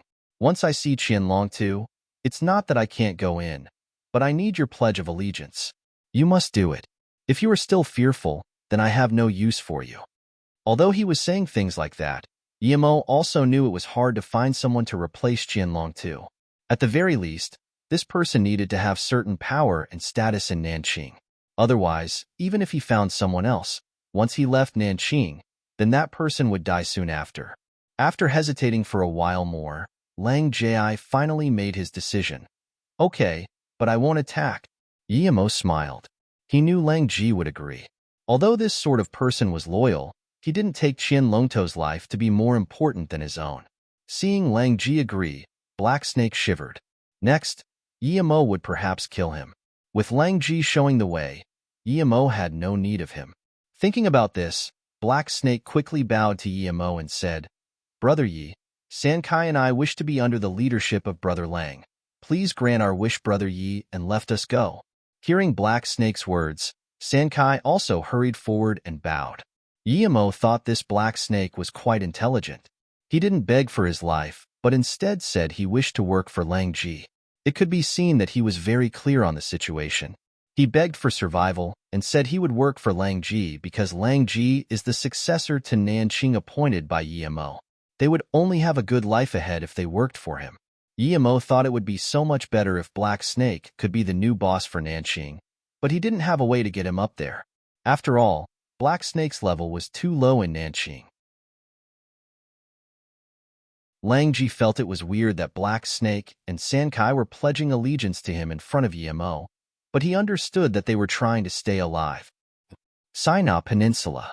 Changlongtu and Dongfang Shi, Wu Chong, and Li Sandao were discussing things anxiously in the meeting room. However, other than the four, there were a few other Nanqing members. It was because these few days, Lang Ji didn't report anything. They even heard news that Ning Qingxue was still in Luotsong and were not taken away. Since Ning Qingxue wasn't taken away, why didn't Lang Ji report back? "Chairman, did something happen to Lang Ji?" Li Sandao suddenly asked. Dongfang Shi frowned but didn't talk. He was thinking, how could something happen to Lang Ji? Even if Qi Wanqing came from the military, it was not quite possible for her to kill or capture Lang Ji. Qianlongtu also frowned and said after a while, perhaps Lang Ji needed to make another plan. After all, this sort of thing can only be done once. And seeing how there's no reaction from Ning Qingxue and Qi Wanqing, they probably haven't made a move yet. Just when Qianlongtu finished his words, the phone sounded. A phone that could reach in here was definitely important. Qianlongtu signaled for Dongfang Shi to answer the call. Dongfang Shi picked up the phone, but the report from the call made him have cold sweat. Because Lang Ji didn't have news, Dongfang Shi sent scouts to Luotsong again. Qi Wanqing's father, Qi Yujun, was furious and actually mobilized the entire police force of Luotsong to find Qi Wanqing's attackers. It was said this even alerted the military. Not just Luotsong, but also the places around Luotsong where there were an established police force as well as military. Dongfang Shi put down the phone and just felt his back cold. He just received news that Qi Wanqing and Ning Qingxue were fine, and now he received news of Qi Yujun doing a complete search in Luotsong. Dongfang Shi knew that not only did Lang Ji attack, but he also failed. However, he didn't even send word back, and neither did their people who went with him come back. This was a strange thing. With Lang Ji's abilities, even if he died, he would be able to find a way to send a message back. Now that no message was received, what did this mean? It meant that Lang Ji had betrayed Qianlongtu. Only Yimo would cause Lang Ji to dare to betray Qianlongtu, and he was sure that Yimo had the ability to kill Qianlongtu. Otherwise, even if Lang Ji died, he wouldn't betray Qianlongtu. Last time, Lang Ji reported that Yimo would come to Sina for revenge, and in the tape he brought back, Yimo did say that. He didn't even need to think to know that Yimo was really coming. It seemed he underestimated Yimo. No matter how he knew of Lang Ji's mission this time, there was only death waiting for Qianlongtu. For someone like Yimo, he wouldn't come to Sina alone if he wasn't sure he could kill Qianlongtu. But how could Yimo have so much power? In Lang Ji's eyes, he could even slash his way into Sina. Although Dongfang she didn't trust Lang Ji's judgment and didn't even believe Yimo could fight into the HQ of Nanqing all by himself, he had always been a careful man. If Lang Ji betrayed and brought Yimo in, then the HQ would be a joke. Plus, Yimo could become invisible. He rather believed something to be true than testing it with his life. Plus, there was one point he didn't say out last time from the video. He said that Yimo may have used flammables, but he didn't say Yimo used hand signs before shooting the fireball. And there was also another point he didn't say. It was Yimo slicing Zisu's arm in midair. This definitely couldn't be explained by high-tech. Plus, he had never seen the invisibility artifact he said himself. It was all a guess. He only said that so that Qin Longtu wouldn't lose his fighting will. If Yimo really came to Sina and took in Lang Ji, then last time, the only reason he kept Lang Ji's life was so Qin Longtu would lose his fighting will. If that was the case, then this Yimo was indeed scary. Scary people wouldn't be scary after being killed, but since he couldn't even kill Yimo with his tactics, then it was too scary. Thinking about this, Dongfang she wanted to run. But all these thoughts flashed across Dongfang she's mind like a flicker, and his face was still normal. Brother Dongfan, the phone just then. Qin Longtu saw Dongfang she answer the phone and was deep in contemplation, so he asked. Dongfang she smiled. Don't worry, brother. The phone just then was indeed by Lang Ji. He said he wants to attack tomorrow night. However, he told me his plan, and I felt there were some holes, so I told him to wait for my call. I'll go make the plan now and report to you later. Is that okay? Qin Longtu waved his hand. Go for it, and you don't need to report to me. Just make arrangements and contact Lang Ji directly. However, tell him to report everything on time no matter what from now on. Yes, brother, I'll go now. Then, Dongfang she smiled and nodded to Wu Chong and Li San before exiting. Chairman, why didn't Dongfang say why Lang Ji hadn't been in contact? The few kept talking, and just when Qin Longtu decided to end the meeting, Li Sandao suddenly said. Qin Longtu was dazed as he thought about it. Indeed, Lang Ji hadn't been in contact for many days. Since he made a call, he should say why he hadn't been in contact. Why didn't Dongfang she say it? Qin Longtu subconsciously said. Perhaps Brother Dongfang didn't take note of it, but then, he thought that they were just talking about it. So how could Dongfang she forget about it? Even Wu Chong felt Dongfang she's actions were weird. He rarely spoke in the meetings, but this time, he also spoke. Chairman, before, Dongfang advisor's tactics came easily. He usually made them as the meeting progressed, but why does he have to leave and then make it this time? With Wu Chong's reminder, Qian Longto's mind suddenly jolted, and he immediately remembered Dongfang she's usual behavior and his carefulness. He was indeed quite odd today. For him, abducting two women was a small issue, so why did he need to leave and think? This wasn't logical. Thinking about this, Qian Longtu said, immediately check who called just then. The results came out in less than a minute. The call wasn't by Lang Ji, but instead by the scouts sent to Luozong. Not good. Hearing this news, Qian Longtu immediately knew things went wrong. Dongfang she dared to trick him. This had never happened before. Bring Dongfang she here immediately. Then, he supplemented, dead of alive.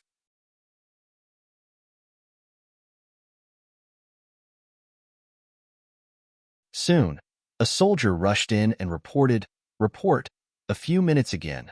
Dongfang advisor had left through a helicopter. As for where he went, we don't know yet. Soon, a soldier rushed in and reported, report, a few minutes again. Dongfang advisor had left through a helicopter. As for where he went, we don't know yet. What? Qian Longto's face was pale. He didn't expect that Dongfang she actually dared to run away. He planned more than 90% of the tactics for Nanqing, and he knew everything about Nanqing. This Dongfang she was almost like the second in hand of Nanqing, but he actually ran away. Qian Longto's face kept changing, but he eventually calmed down. He knew Dongfang she's wisdom all too well. If he could betray him and run away, it meant that Dongfang she no longer had any hopes for him. But he still had an army of 2,000. Was that not enough for a mere Yimo? However, Qian Longtu was still sane. He immediately thought that Dongfang she's tactics rarely failed. Even his viewpoints were mostly correct. Did he have to leave? Dongfang she could run, But where could he go? What place was safer that signed off for him? Suddenly, he felt his control wasn't strong enough. There were too many loopholes in the chain of command. If one needed to contact him before using the helicopter, then Dongfang Shi wouldn't be able to run away as well. Moreover, he found that a few of his trusted men didn't need to be reported to come in. This was also a loophole. Dongfang Shi was his advisor. There was no way he didn't know these loopholes, but he never reminded him. This meant that he was prepared to run a long time ago. Good one. Dongfang Shi, even if I look through the entire world, I will capture you back, Qian Longtu said between clenched teeth as he smacked on the table. No, I want to see how many heads and hands this EMO has that forced even Dongfang Shi to betray me. Someone investigate the contents of that call. I will capture this EMO. I'll let him know that Qian Baihe, hasn't aged yet. Qian Longtu didn't feel the pain in his hand at all and yelled once again. No need, I'm here already. Yimo's plain voice sounded in the meeting room. Qian Longtu's voice came to a sudden stop. He looked at the door in astonishment. He had multiple levels of guards, so how did Yimo reach him without any sound? Soon, he saw Lang Ji and his face became green again.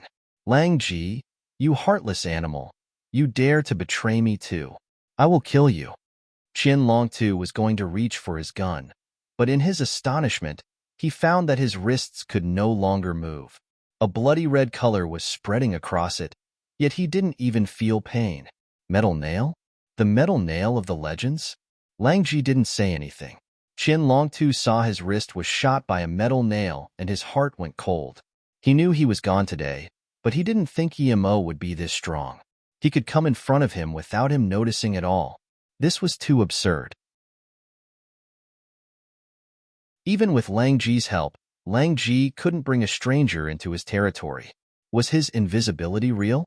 Qian Longtu had calmed down, and he looked slowly at Lang Ji and then Wu Chang. He knew the only chance he had at living was for Wu Chang to hold Yimo there, or perhaps get Lang Ji to turn sides again.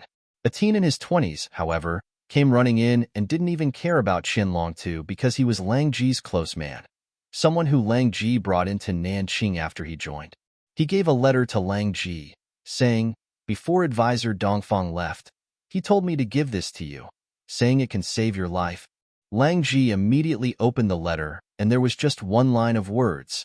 When you were surrounded and attacked at Macau those years ago, it was planned by Qian Longtu. Lang Ji's face immediately changed. He didn't think that Qian Longtu, whom he had been so loyal for all this time, would use this type of means. Funny how he still worked with his life for more than a decade. He was worse than a pig. No wonder every time he said he wanted to annihilate his adversary, Qian Longtu would just say that the time wasn't ready yet. So this was it. No wonder when he was running away, he just happened to meet Qian Longtu at Macau. This was no coincidence. Qian Longtu liked to gamble, but he would never go to Macau to gamble. When he first started working for Qian Longtu, Nanqing wasn't as big as it was now. It could be said that there was a major share of work from him in Nanqing. It could be imagined that Qian Longtu heard about his name.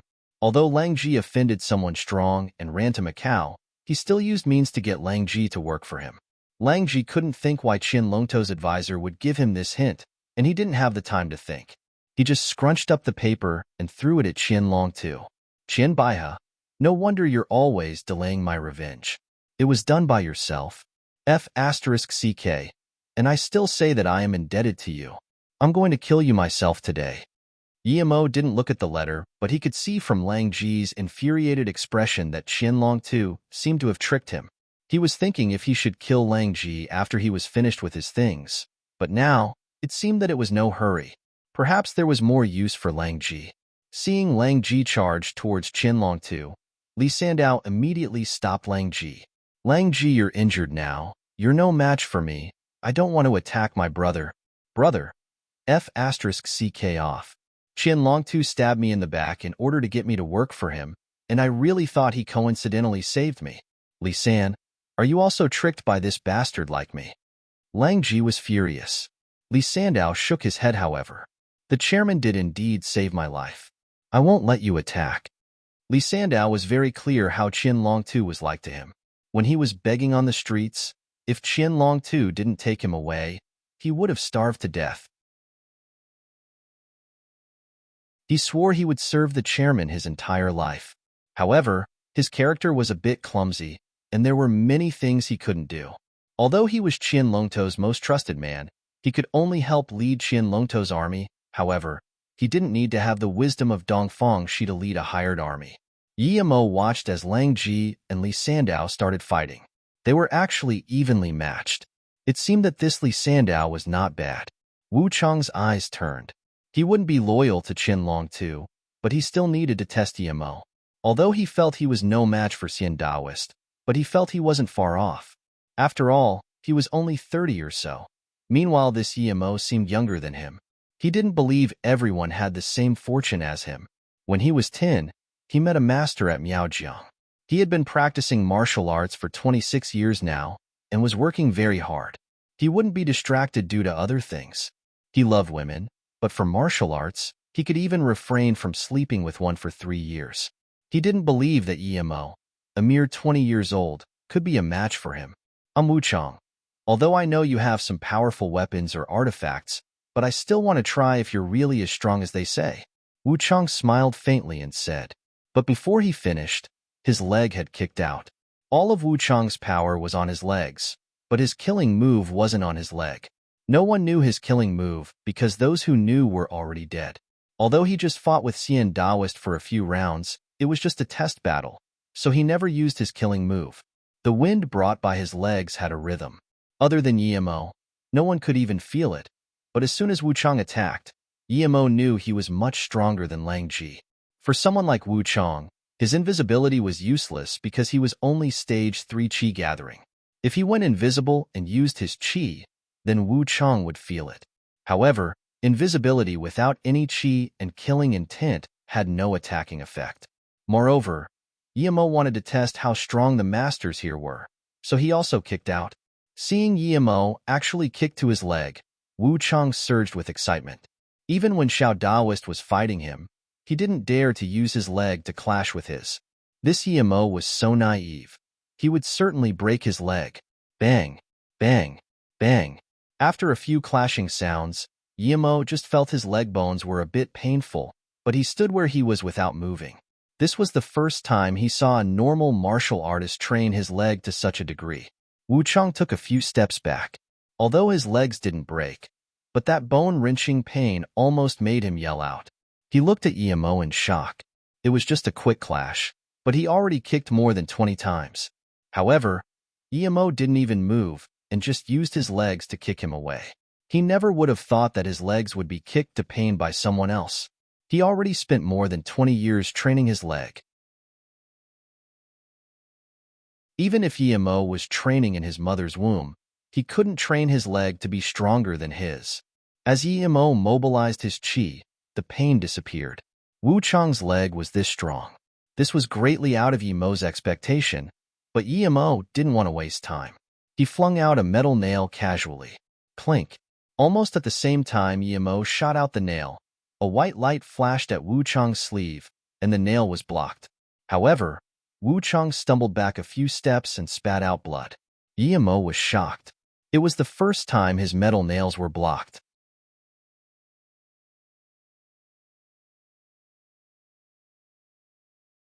Wu Chang was more shocked. When he was kicked away by Yi Mo, he kept his attention on whether Yi Mo would shoot out the nail. He had already seen it once when Yi Mo attacked Qianlong too. Wu Chang was more shocked. When he was kicked away by Yi Mo, he kept his attention on whether Yi Mo would shoot out the nail. He had already seen it once when Yi Mo attacked Qianlong too. Even if he focused all of his attention, that metal nail still almost hit him. If he didn't have that killing move, then he would perhaps be dead. He didn't think his killing move was just to block one nail from him. He didn't even have time to attack Yi Mo. This Yi Mo was absurdly strong, so much stronger than he expected. Although he hadn't even used 10% of his leg power, but he knew he was no match for Yi Mo. If things continued like this, death would be the only thing that awaited him. Leave. He had to leave now. Yi Mo saw that his metal nail was actually blocked by Wu Chang and felt surprised. Although it wasn't as fast as a bullet, but it wasn't too far off. However, it was still blocked by Wu Chang. Suddenly, the white light from Wu Chang's sleeve flashed once again. The white light split into more than 10 rays which converged towards Yimo. Even Yimo felt a little threatened. Although Wu Chang's white light was very fast, it had nowhere to hide under Yimo's spirit sense. It was a small knife. He didn't think the knife could split into so many white blades. It seemed the knife was specifically made. Perhaps this was his killing move. Yimo raised both his hands as his chi surged. These white blades were all covered by his chi in front of him. Bang! At the same time, Wu Chang had ran to the window place. He didn't even have the time to kick and just rammed with his head. Yimo sneered, and the white light in his hands were thrown back to Wu Chang. Wu Chang coughed but soon disappeared. However, Yimo wasn't worried. He knew that the blades he threw back had struck Wu Chang's leg in a few places. No matter how strong Wu Chang's leg was, the blades would still break his tendons. Although Wu Chang had escaped outside of the range of his spirit sense, Yimo didn't care. The blades that Yimo shot back not only severed Wu Chang's leg tendons, but they would also gradually dissipate the life force on his legs. In other words, although Wu Chang escaped, his legs would be disabled. For someone who had all his power on his legs, Yimo couldn't be bothered to care after his legs were debilitated. He just stared at Qianlong Tu. Qianlong Tu didn't have Wu Chang's power to run through windows. Lang Ji had already beaten Li Sand out of the ground but didn't kill him. At this moment, Lang Ji wanted to kill Qianlong Tu more than Yimo. Even the other few members of Nanqing in the meeting were also killed by Lang Ji. Qianlong Tu stared at Yimo with a pale face and said after a while, "If it wasn't for Lang Ji, this traitor, I have an army of a few thousand. Would I be scared of you?" Yimo walked a few steps and sat down. "It is useless to mobilize your army against me.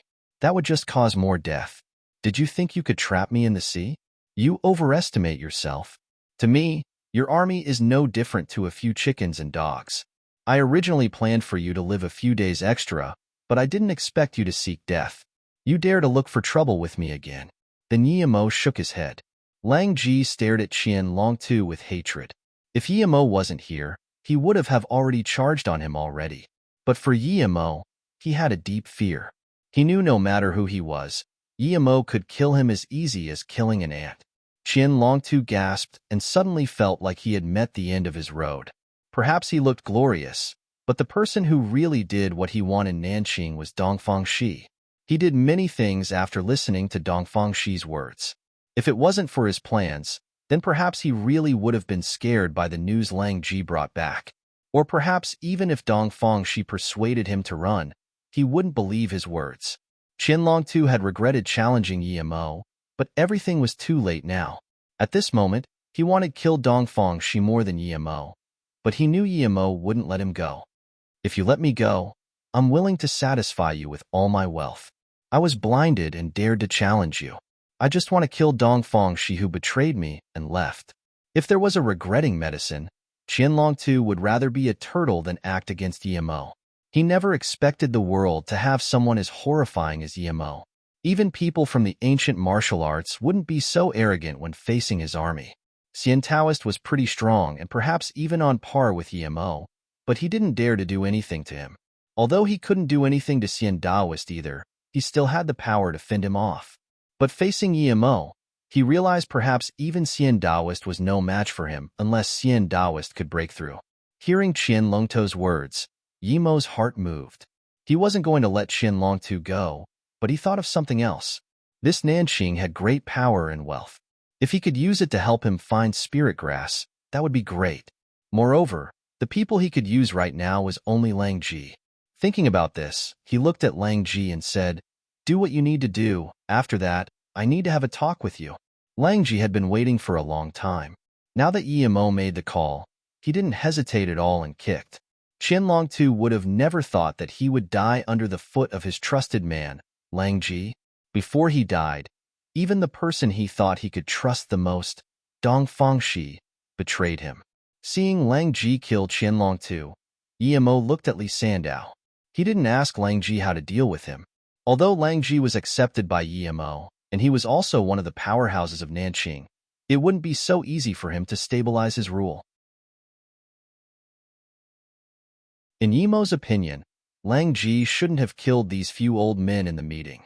Instead, he should have made them surrender. But since Lang Ji killed them, Yimo didn't care. How to grasp power was Lang Ji's problem, not Yimo's. As for the internal battle, it didn't concern him if Lang Ji was killed. Nanqing, including Lang Ji, weren't good people. So what if they died?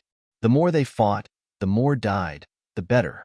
But no matter what they did, as long as they didn't annoy him, he wouldn't care about them. Brother Yi, please give me orders. My life is yours from now on. After killing Qianlong too, Lang Ji suddenly felt the gloominess in his heart dissipate. Of course, Yimo wouldn't believe Lang Ji's words. For people like him, their own lives mattered the most. Yimo just sneered inside when Lang Ji said those words. However, he believed that Lang Ji no longer dared to hunt him or anything. If he did, then he would come back and send him to hell.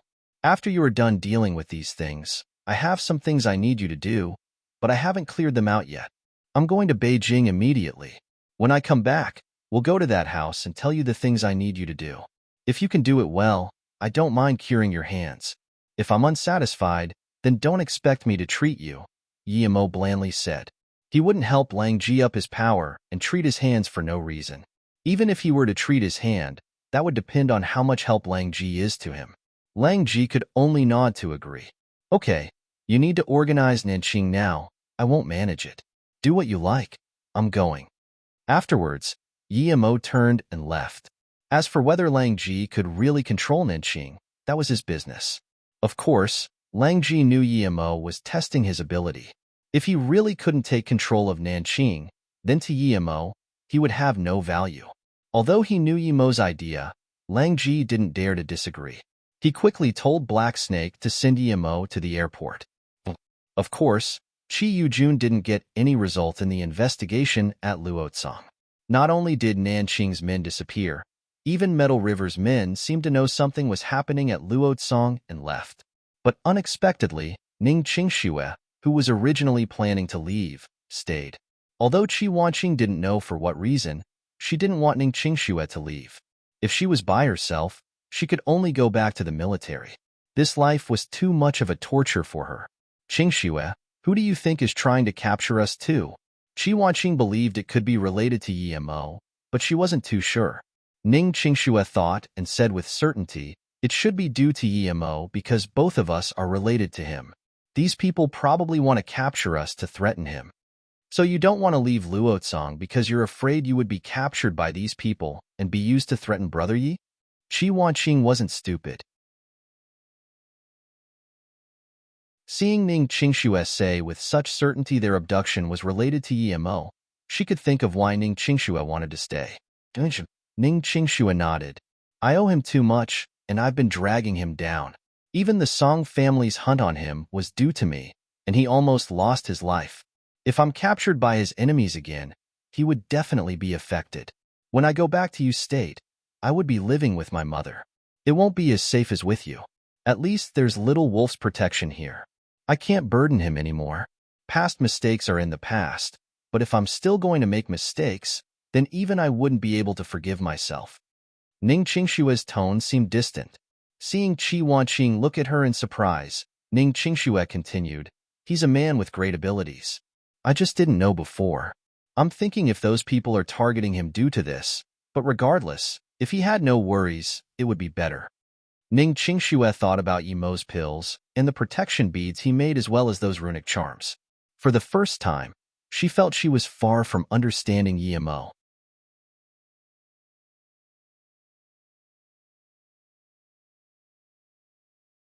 Chapter 135. That 1%. Chapter 135. That 1%. The Yi family would have never thought that Nanqing, whom they were in heavy conflict with, would suddenly come asking for cooperation and even compensate for their losses. Their only request was for the Yi family to help the Song family in dealing with Yimo. The two great families of China plus the greatest gang would be fighting a mere Yimo. The Yi family could already foresee Yimo's fate, but unexpectedly, before the Yi family had made up their mind, the Nanqing people suddenly went back and only left behind contact details. Although this seemed simple, the leader of the family, Yi Beirong, didn't immediately agree to Nanqing's request and instead opened a meeting. Different from the previous ones, Yi Zifeng was included in the meeting. Yi Zifeng was Yi Mo's younger brother. Yi Beirong was straightforward about the situation and asked everyone to voice their opinion. Grandpa, although Yi Mo's my brother, I wouldn't go out of my way to talk for him. From the family's perspective, we can't agree to Nanqing's request. No matter what, Yi Mo is from the Yi family. If we're going to hunt someone from our own family, we're using our own stick to beat ourselves. We would just be making a joke out of ourselves. As soon as Yi Beirong finished talking, Yi Zifeng spoke.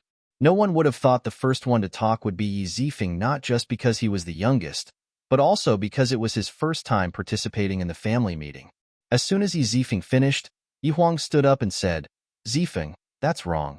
Yi Mo is no longer a part of the Yi family. The entire Beijing knows this. Saying he's from the Yi family is an insult to us. I think this is a great opportunity for our family. Not only can we resolve our conflict with Nanqing, but we can also make our business return to its former state. There's not a single harm in this.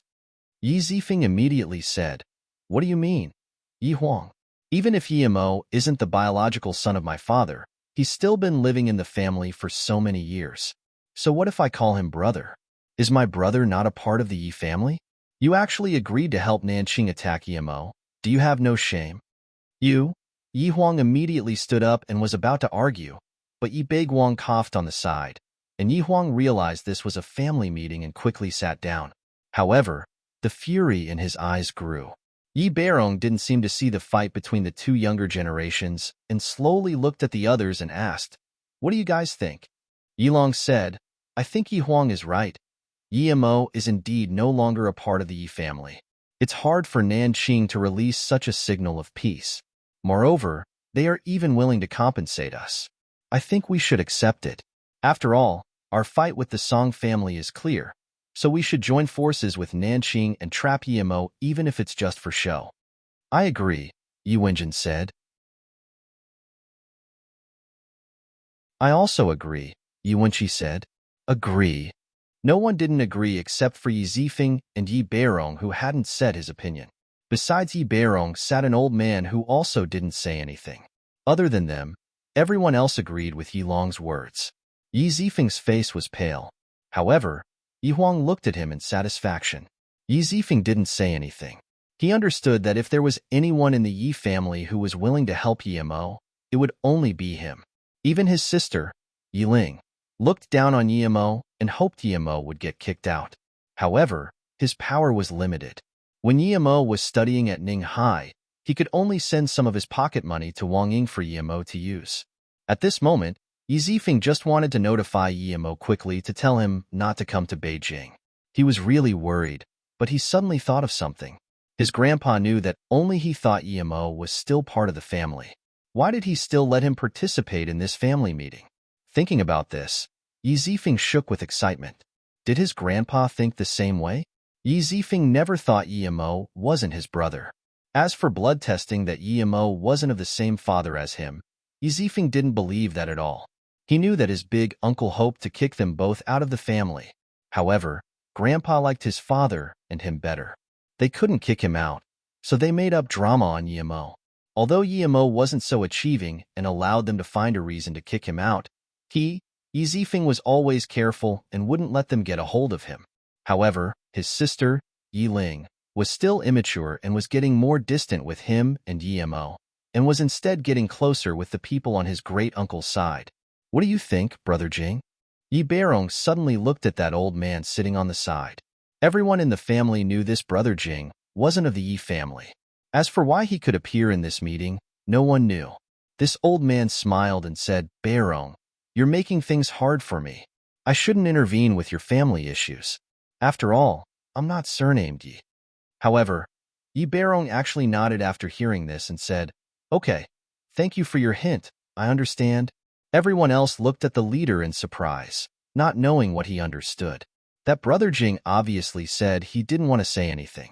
What did the leader understand? Yi Beirong sighed. There were two little elite men from the Yi family. In all of these people, he couldn't find one suitable heir. He already understood Brother Jing's words. He meant that Yi Mo was from the Yi family, so it was the Yi family's business. He also specially pointed out that he wasn't surnamed Yi. This meant that other than him, Yimo and everyone else was named Yi, but no one understood this meaning. Yi Beirong wasn't an idiot. If Yimo was a simple person, then Nanxing wouldn't need to use the Yi family and Song family to deal with him. It could be seen that Yimo had completely changed and was no longer the Yimo they knew. As for what encounters Yimo had, Yi Beirong didn't know. He only needed to know that Yimo was someone even Nanxing felt threatened by. Yi Beirong really wanted to see Yimo right now and see what sort of a person he had changed to. Even the leader of Nanxing, Qianlong too, felt so threatened by him. Even the Song family couldn't do anything to them. Everyone in the Yi family knew now that Yimo killed Song Shaowen. Not only the Yi family, but many people in Beijing knew this. Yi Beirong coughed and said, although Yimo isn't a part of the Yi family now, some things are hard to judge. For example, the DNA test was erroneous or some other misunderstandings may have occurred. Right now, we shouldn't conclude this.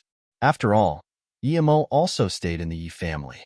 After being kicked out and hunted, the most extreme we should go to is not care.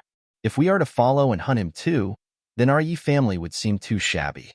Yi Beirong paused and looked at everyone before continuing. So, there's no need for us to help Nanxing hunt Yimo to further undermine our reputation. Our family isn't sustained using this relationship, and Nanxing attacked our business. No matter what, we are going to make them pay. We need to let them remember that the Yi family fears no one, even Nanxing.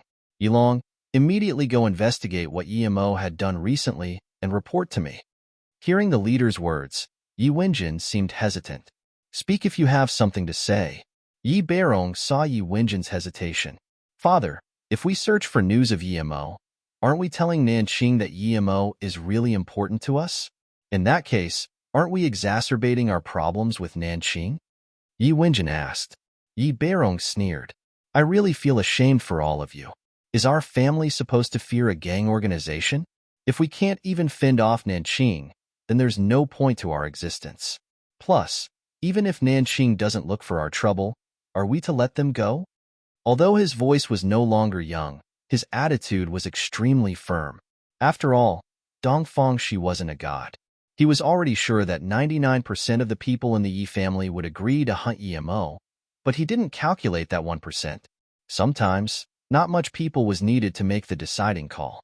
Regardless, Nanxing couldn't even help themselves now, much less have time for Yi family's business.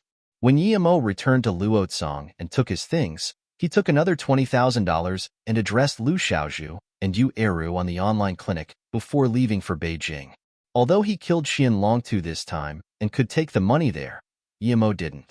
First, he wasn't short on money, and another was that Yimo would get Lang Ji to find spirit herbs for him.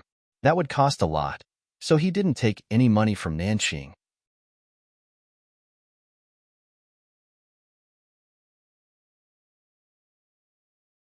What? You're saying that Yimo dares to just waltz into Beijing? Song Qiming received Song Hai's report and almost couldn't believe it. Did Yimo want to die? What? You're saying that Yimo dares to just waltz into Beijing? Song Qiming received Song Hai's report and almost couldn't believe it. Did Yimo want to die? But he hesitated for a moment before recovering his composure and immediately said, Send a few people and bring him here. Nanxing is really useless. Still can't even deal with a little Yimo leader. Song Huan hesitated and seemed to have something to say. Song Qiming knew that Song Hai was very reliable and therefore gave him this important mission to him. If it was Song Hai's words, he would still think about it. Seeing Song Hai act like this, he knew there was something Song Hai wanted to say. So he immediately said, If there's something, just tell me. There's no other people here. Song Hai immediately said, I don't think it's the right time to abduct Yimo now. Seeing Song Qiming's confused eyes, Song Hai said, A few days ago, Yimo took the plane from Mang River to Sri Lanka, and 3 days ago, he just returned from Sri Lanka. Sri Lanka has a line that goes straight to Sinai Peninsula, so I think Yimo has been to Sinai Peninsula. Hearing Song Hai's words, Song Qiming dazed and subconsciously answered, Yimo went to Sinai Peninsula? Then how does he have the life to come back? He killed Qianlongtu's son. Would Qianlongtu let him go? Song Hai sighed. Leader, that's the problem. There's no way Qianlong Tu would let Yimo go, but Yimo returned unharmed. This is the problem. I don't know what's up, but other than Yimo killing Qianlong Tu or Qianlong Tu unable to do anything to Yimo, I really can't think of another reason. Hearing Song Hai's words, Song Qiming's eyes frowned more. If Song Hai's words were true, then Yimo was too powerful. He remembered the time when Yimo was cultivating at Ninghai and said, "Is Yimo really a student of ancient martial arts?" He thought before continuing, if he isn't, then how can he go there and retreat? If he is, then things are tricky. Song Hai sighed and said, "Leader, don't worry, Yimo just went to Sri Lanka. We don't know if he went to Sina. And even if he is a student of ancient martial arts, he wouldn't be from the hidden sects if he could stay so long in the normal world. At most, he's a desolate ancient martial artist disciple. I've already sent people to investigate Sina, so there should be some news today." Song Qiming nodded and still didn't talk when Song Hai's phone rang. Song Qiming signaled for Song Hai to pick it up. Song Hai picked up, and his face grew worse by the moment. "What's wrong?" Song Qiming saw Song Hai's face change and felt things weren't good. Song Hai took a deep breath and said, "I just received news. Something happened to Nanqing. Sina is now shut down. According to the news, it is because Qianlong Tu died. Now, Lang Ji and the hierarchy of Nanqing are fighting for power. It's said to be very messy." "What? Qianlong Tu died?" Song Qiming was shocked. Who was Qianlong Tu? Someone who escaped with ease after so many years of the government hunting him. He rampaged in America and Europe and even established a gang base in Africa. Someone like this would die so easily? Song Qiming wouldn't believe it. Song Qiming suddenly thought of a problem. Song Hai said that Yimo could have gone to Sina Peninsula, and then he immediately heard news of Qianlong Tu dying. Song Hai also thought of this. The two looked at each other and said Yimo at the same time. Song Qiming suddenly shivered. If Yimo could really kill Qianlong Tu amongst thousands of people, then killing people from the Song family would be all too easy. No wonder he just waltzed into Beijing. It seemed that he didn't even care about the Song family. He was someone so terrifying. Then who was his master? Who taught such a monster? Song Qiming suddenly remembered Song Shaowen driving off the cliff in the middle of the night. Things were too strange. Song Qiming finally calmed down after a while and said, "Immediately hold a family meeting. Tell everyone in the family to not to get into conflict with Yimo. And immediately investigate what Yimo had been doing recently. Immediately." Then, Song Qiming said to Song Hai, "Did you tell Hu Qiu's master about what happened to him?" Song Hai immediately said, "Hu Qiu's master is on holiday and we can't contact him yet. Once he comes back, I will immediately tell him about Hu Qiu." Song Qiming nodded. "Immediately go hold the family meeting." As soon as Yimo got off the plane and went into the tunnel, he saw that the airport outside was full of people. These people had small signs saying, "I love Tanfei," or "Welcome Tanfei." It seemed some pop star or celebrity was coming to Beijing. Judging by the looks of it, she had quite a lot of fans. "Excuse me." The youth behind Yimo thought Yimo was walking too slow. "Tanfei, don't worry, we're already at Beijing. Are we that short on time? Plus, this place is indeed narrow." A crisp voice interrupted Tanfei. That youth didn't rebuke and said, "Okay, Sister Fei. It's just that there are a lot of fans outside. I'm afraid that there'll be a ruckus. It's better to go somewhere more spacious later." As soon as the youth said this, Yimo knew that the person behind should be Tanfei. Yimo didn't intentionally block her way. After all, there was a lot of people.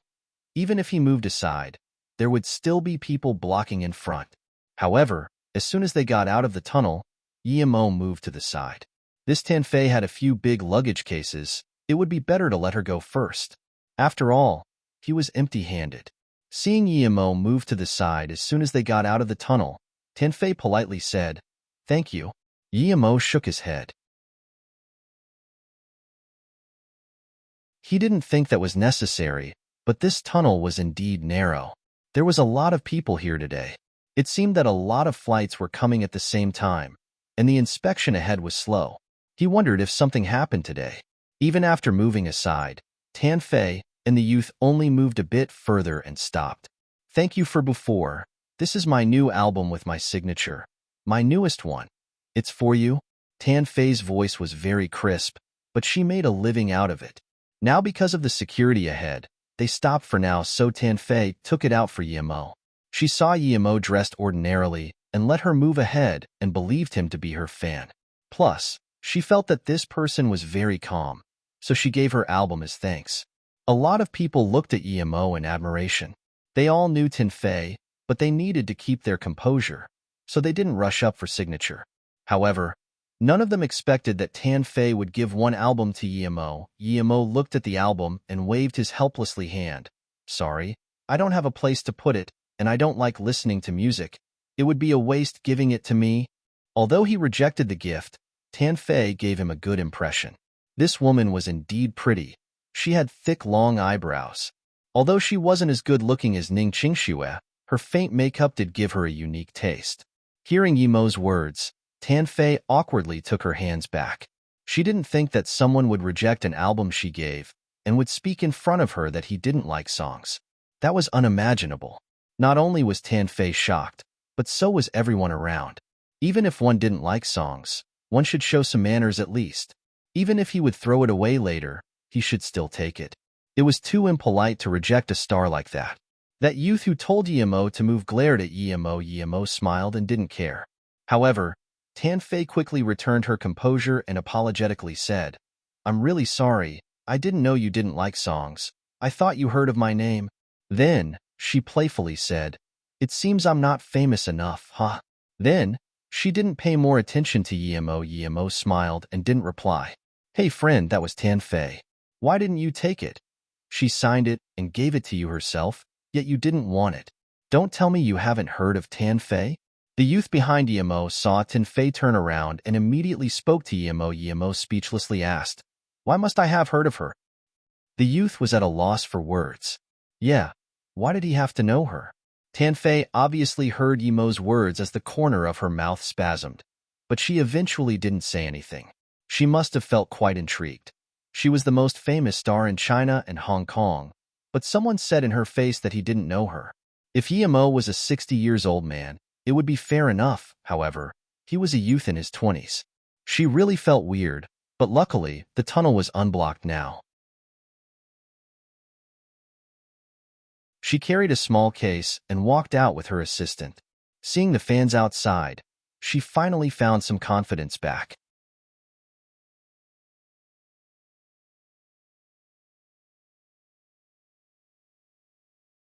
Yimo wasn't someone who liked to spend money and was even very conservative. But for places that he should spend money on, he wasn't stingy. Although there were a lot of high-star hotels in Beijing, the prices were too high. He only had $20,000, and that wasn't enough for 2 nights. Yimo wasn't someone who liked to spend money and was even very conservative.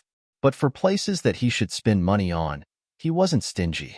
Although there were a lot of high-star hotels in Beijing, the prices were too high. He only had $20,000, and that wasn't enough for 2 nights. So, the first thing Yimo did after getting off the plane wasn't to find a place to live, but to buy a phone. It was too inconvenient to call Li Hu using public payphones, plus a phone didn't cost that much. He didn't buy it before because he didn't need it, but now that he did, he would go buy one.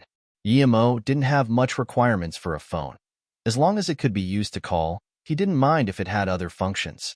But when he walked into a phone shop, he was dazzled by the variety of phones. He really didn't want to spend time picking a phone or brand. Handsome, what phone do you want? Yimo looked around, and just when he didn't know what to do, the counter girl greeted him. Yimo looked at this sweet-looking girl and thought these business people really knew how to talk. No matter how the person looked, the male would be handsome, and the female would be beautiful. Help me get a phone. As soon as Yimo spoke, he found that not only the girl held her mouth with her hand, but even the people on the side looked at him in surprise. Some of them wanted to laugh, but the counter girl immediately resisted and asked, what brand do you want? What style? Yimo knew what they were laughing about, but he didn't know a thing about phones and could only say, I don't have a requirement for brand. As long as it can call clearly, then it would be fine. It was a hillbilly. The people around understood. This ordinary-looking youth was a hillbilly. People who bought phones now cared least about calling capabilities. People sought after high pixels, internet speed, and looks. Hearing Yemo's words, the girl no longer had her previous enthusiasm. Any phone could call. There were ones for $200 or $300, but she wouldn't be able to earn off that. Yemo knew what she was thinking just by looking at her but didn't care. Who didn't want to earn money? However, Yemo didn't notice that someone at the corner of the shop stared at him for a while before mumbling, "It's Yemo. He came to Beijing." Then, the person ran out of the shop quickly. The girl took an old-styled Nokia from behind the counter and said to Yemo, "This Nokia is quite clear for calls and it's cheap. It's just that the appearance and other functions are a bit worse off. This one is $550. Although there were 200 to 300s, but the girl still wanted to earn some money. She would see if Yemo would take it. If he thought that was expensive, she would lower the price. Yemo nodded, took out $1,000 and presented it to the girl. "I'll have this one. Use the rest to get a card for me and charge it up." The girl couldn't react for a long time. She didn't expect this young man to have some money. If she knew this, she would have gave him a more expensive model. Thinking about this, the girl quickly said, "Sir, there are better phones. Do you want?" Before she could say more, Yemo interrupted and said, "Hurry up and do it. I'm busy." "Stop. Don't leave." A voice beside Yemo called out. Yemo turned around and saw shop personnel pulling a youth in his 20s. The youth had a face full of worry with one hand holding a water bottle. Yemo phased because he knew this youth. When he was at Flowing Snake, he saw this youth behind Fong Nan. He should be Fong Nan's lackey. So why did he appear at Beijing's shop? "Brother Yi." This youth obviously knew Yemo and stopped struggling. Yemo walked over and looked at the personnel. What's going on? Although Yemo didn't wear famous brands, he had his temperament. The personnel saw that the youth knew Yemo, so he let the youth go and pointed at him. "He broke our TV and I'm making him pay. He says he didn't do it." The youth didn't rebuke. Just then, he poured his water into the TV and the TV got short-circuited. "I saw it with my own eyes," the worker immediately said. Yemo looked at the youth's pale face and knew the worker was telling the truth. He didn't know what the youth was doing in Beijing, but if he was doing errands for Fong Nan, then he didn't mind helping him solve the problem. After all, Fong Nan also helped Ning Qingxue last time. "What are you doing here?" Yemo asked. The youth showed hesitance and looked around as though saying this wasn't the place to talk. Yemo looked at the worker and said, "How much is the TV? I'll pay you. $5. $3K, the worker pointed at the sign. Yemo didn't even bother to argue and just gave the worker $5. $3K, and took the phone. He didn't even take the receipt and said to the youth, "Let's go." He took the youth to a fast food restaurant and ordered 2 coffees as he signaled the youth to sit down. He didn't know the youth's name. The youth seemed to know this and said as soon as he sat down, "Brother Yi, I'm Xiaohua. I've been following Brother Nan. You should have seen me." Yemo saw this Xiaohua was over 20 and couldn't understand why he did something so immature. "What's going on? Did Fong Nan send you?" Yemo asked. He saw that Xiaohua hadn't washed his clothes for a long time. It seemed that he didn't have a good time in Beijing. Xiaohua's eyes were red and said, "I wasn't sent by Brother Nan. Brother Nan was almost killed and his legs are injured. He can't get up. He's no longer in Flowing Snake, but hiding in a small town at the border of Vietnam. I snuck to Beijing. I brought something to Beijing to sell, but I was caught and lost everything. The person who took my things seemed to want to keep it for himself and didn't investigate my origins and just let me go." Yemo understood why Xiaohua was so worried when he was caught by the shop worker. If the police came and his origins were investigated, then he would probably go to jail. Who would have a clean record coming from Flowing Snake? But Fong Nan almost being killed and getting kicked out of Flowing Snake took Yemo by surprise. He had already paved the way in Flowing Snake, and there were basically no strong power factions. Why would Fong Nan still be kicked out? And last time, when Ning Qingxue went to Flowing Snake, he still seemed to be the big boss in Flowing Snake. Seeing Yemo's confused expression, Xiaohua hurried and said, "Last time when your wife went to Flowing Snake, Brother Nan had a conflict due to her things and broke Shi Wei's legs and kicked him out of Flowing Snake. Brother Nan thought that although Sherway was from the amphibious gang, he only needed to pay some money. But this Sherway was influential and made the amphibious gang annihilate our Pu Dao gang. Brother Nan was almost killed. We lost a lot of brothers in that battle. Brother Nan was heavily injured and taken out of Flowing Snake by us. Now, we're hiding in a small town by the border. Because we didn't have much money and didn't dare to do any business, I brought something to Beijing to sell, but my thing was confiscated and I was almost caught. Yemo curiously asked, "Why do you have to come to Beijing to sell? And why did you look for trouble in the shop?" Xiaohua looked down for a while before saying, "Because I didn't have money and felt depressed. I've been wandering around the shop, but the TV was talking about amphibians. I hate the word amphibians. I saw there was no one on the side, so I tipped the water into the TV, but I was still seen." Yemo was speechless. This Xiaohua was indeed from Flowing Snake. He could find such an absurd reason.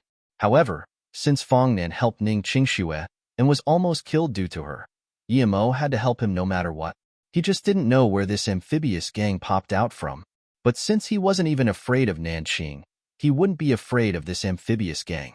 Thinking about this, he gave $1.0K to Xiaohua and said, "Go back first, tell Fong Nan to heal up. This thing started because of me, so I will go back and avenge him. When I'm done with the things in Beijing, I will go there."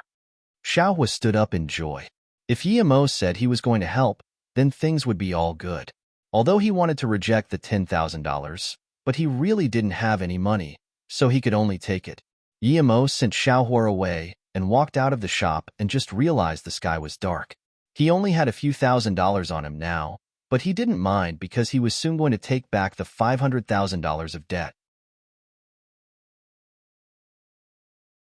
However, he didn't expect Fong Nan to be kicked out by the amphibious gang. This gang seemed quite big. He shook his head and took out the phone. He wanted to call Li Hu.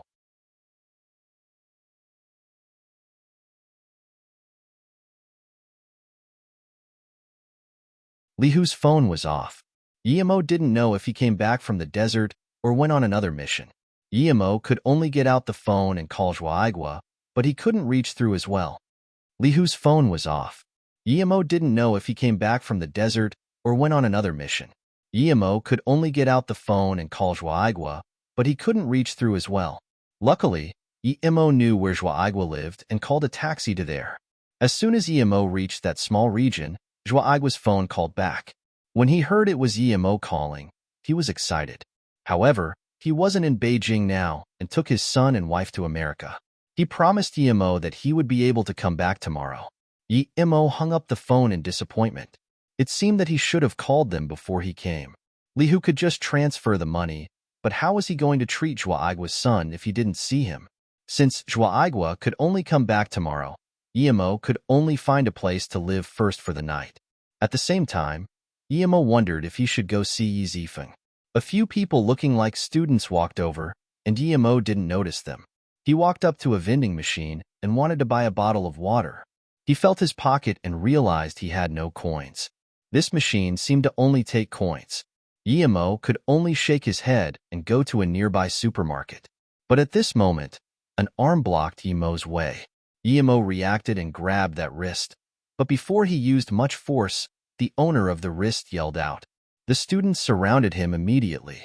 Yemo calmed down and noticed that the one stopping him was a girl, so he quickly let go her. He looked closely at the girl only to realize that he had actually seen her before. "Hey, what the hell? I just wanted to ask you something." The girl had tears circulating in her eyes and was obviously not happy with Yemo's reaction. The few male students had come up, and by the looks of it, if Yemo said anything wrong, they would attack him immediately. Yemo smiled and said, "You're asking the wrong person. I just came to Beijing." The girl rubbed her wrist before looking at Yemo again and saying, "I've definitely seen you before. Your eyes are too familiar. Your eyes are very beautiful. It's definitely you, right?" Yemo was speechless. The girl's friends were also speechless. She's been rambling for so long, but still didn't say who Yemo was. However, she kept talking about his eye. However, Yemo knew that this girl recognized him. He didn't think he would still be recognized even when he wore a face mask. This girl was the Qing heir he met at Likang Hospital. She and her grandpa came to the hospital, and her grandpa was poisoned by purple coral. However, Emo just saved his life for 3 years and didn't cure it completely. Yang Qing, are you infatuated? What eyes? Do you think this is a drama? A girl beside Zhuo Yangqing said. Zhuo Yangqing was already sure that this young man was the person who cured her grandpa at the hospital and even took her $50,000.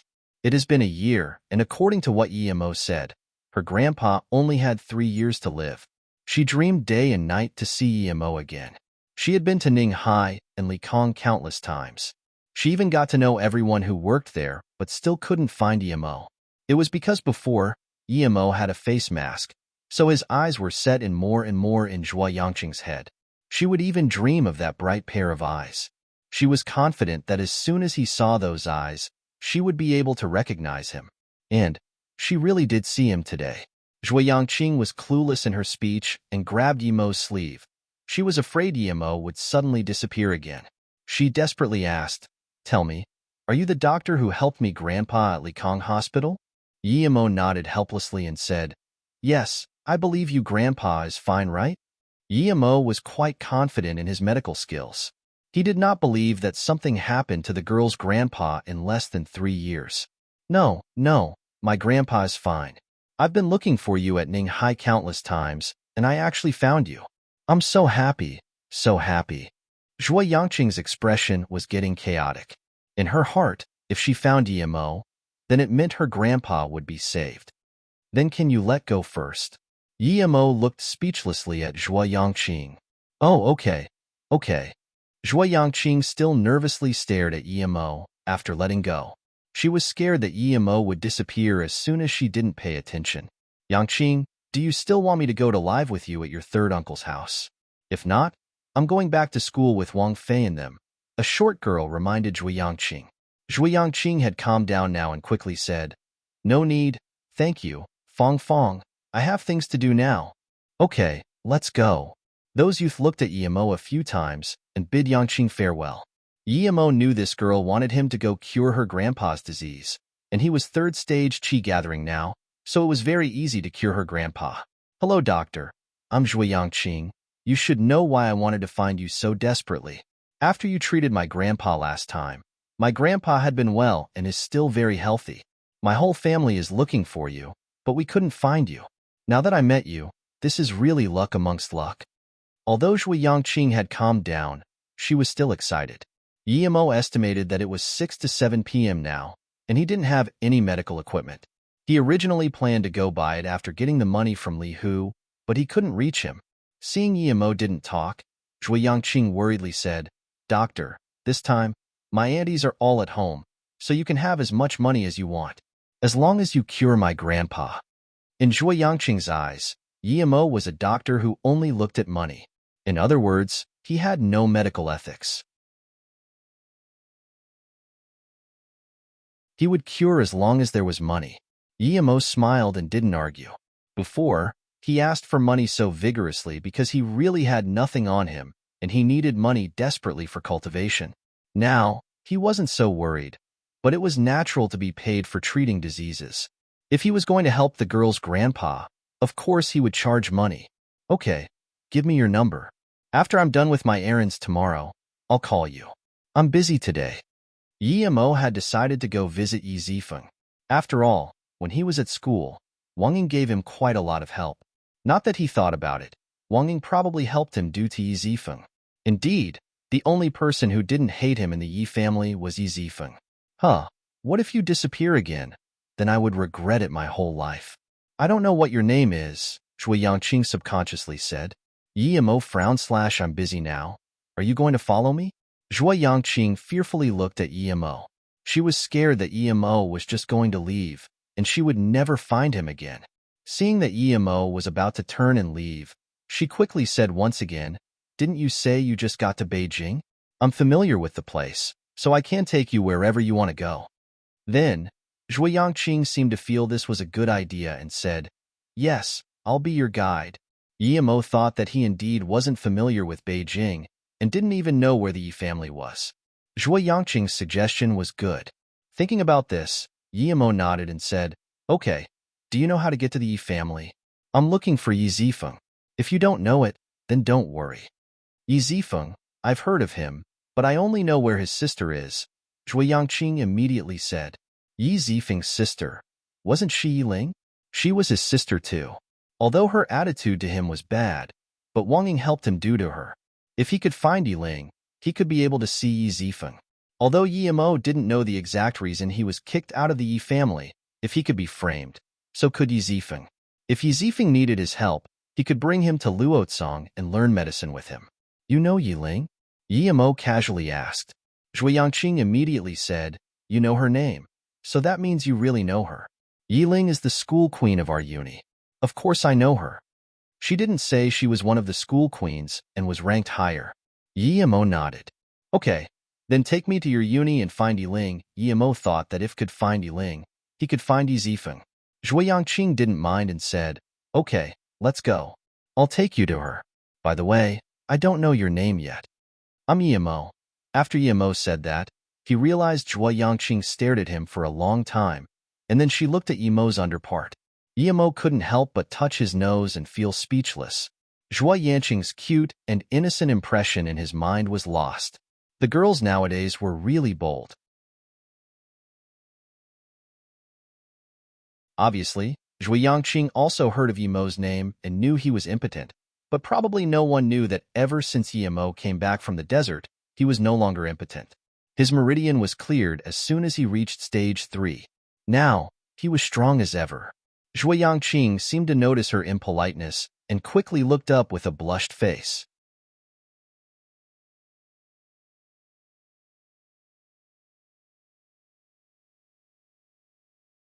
Sorry, Brother Yi. I was being impolite. Zhui Yangqing realized after her explanation that she shouldn't have explained anything. Sorry, Brother Yi. I was being impolite. Zhui Yangqing realized after her explanation that she shouldn't have explained anything. Yi Mo shook his head and said, don't talk these nonsense. Hurry up and take me to Yi Ling. Hua University wasn't far from where Zhua Igua lived and was only a few minutes walk away. Although Zhui Yangqing looked calm when she was walking with Yi Mo, she wasn't calm on the inside at all. Almost everyone knew about Yi Mo in Beijing. Even the normal citizens heard about Yi Mo due to that reason and realization that he wasn't of Yi family blood.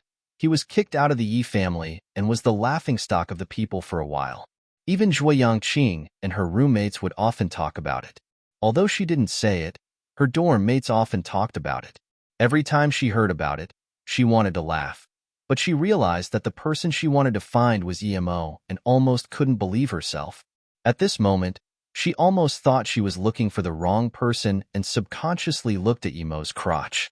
Luckily, Yi Mo didn't mind, but she immediately felt it wasn't right. This Yi Mo had no similarity to the Yi Mo in the stories. The Yi Mo in front of her not only had clear eyes, his manner was also generous and very at ease. The features of his face was defined. He was nothing like the stories. With his medical skills, he was almost the perfect man. He just asked for money too much, and this was the only similar part. After all, Zhui Yangqing came from a big family and immediately thought of the family competition. It seemed that all those stories were fake. The main reason was to kick Yi Mo out of the Yi family. Thinking about this, Zhui Yangqing suddenly came to a realization and almost looked at Yi Mo's crotch again. But luckily, she resisted that urge. It should be family competition. Yi Mo was a sacrificial goat kicked out of the Yi family due to the competition. It seemed that every big family was the same. Brother Yi, you still haven't eaten yet. There's a canteen in our school where you can cook. I'll cook a few dishes and we can eat together. Yi Mo looked at the door of the university. Indeed, he hadn't eaten yet. Just when he wanted to agree, a voice called out before him. Yangqing, I was going to call you. You actually came to uni. Who is he? The owner of the voice saw Yi Mo on the side. This was a tall, handsome man, but he looked at Yi Mo with alert eyes as though feeling Yi Mo was a threat. Zhui Yangqing looked awkwardly at Yi Mo on the side and turned to say, Qin Sun, what do you want? Qin Sun seemed to forget what he was going to say and stared at them in shock. Hearing Zhui Yangqing's words, he reacted and immediately said, Yangqing, you still haven't said who he is. Zhui Yangqing's face turned red and replied, Qin Sun. Who do you think you are to me? Why do I need to report to you about my friend? You are my girlfriend. Qin Sun never would have thought Zhuo Yangqing would talk to him in such a manner and subconsciously said, You, Qin Sun, when did I say I was your girlfriend? Where did you hear that? Zhuo Yangqing seemed to be angered by his words. Qin Su had been chasing her fiercely recently. She also had a good impression of him, but although she was interested, she never agreed to be his girlfriend.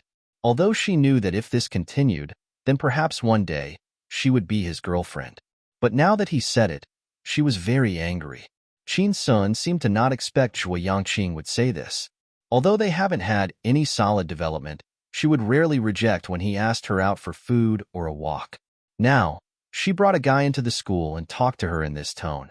Qin Sun was very sensitive to this, and his face was immediately bright red. Looking at Qin Sun, who acted like an angry rooster, Zhuo Yangqing sighed and lost all good impression of him. Zhuo Yangqing, you. Then why do you not reject every time I asked you out? And Qin Sun's words attracted the gaze of the other students. Zhuo Yangqing's face was flustered.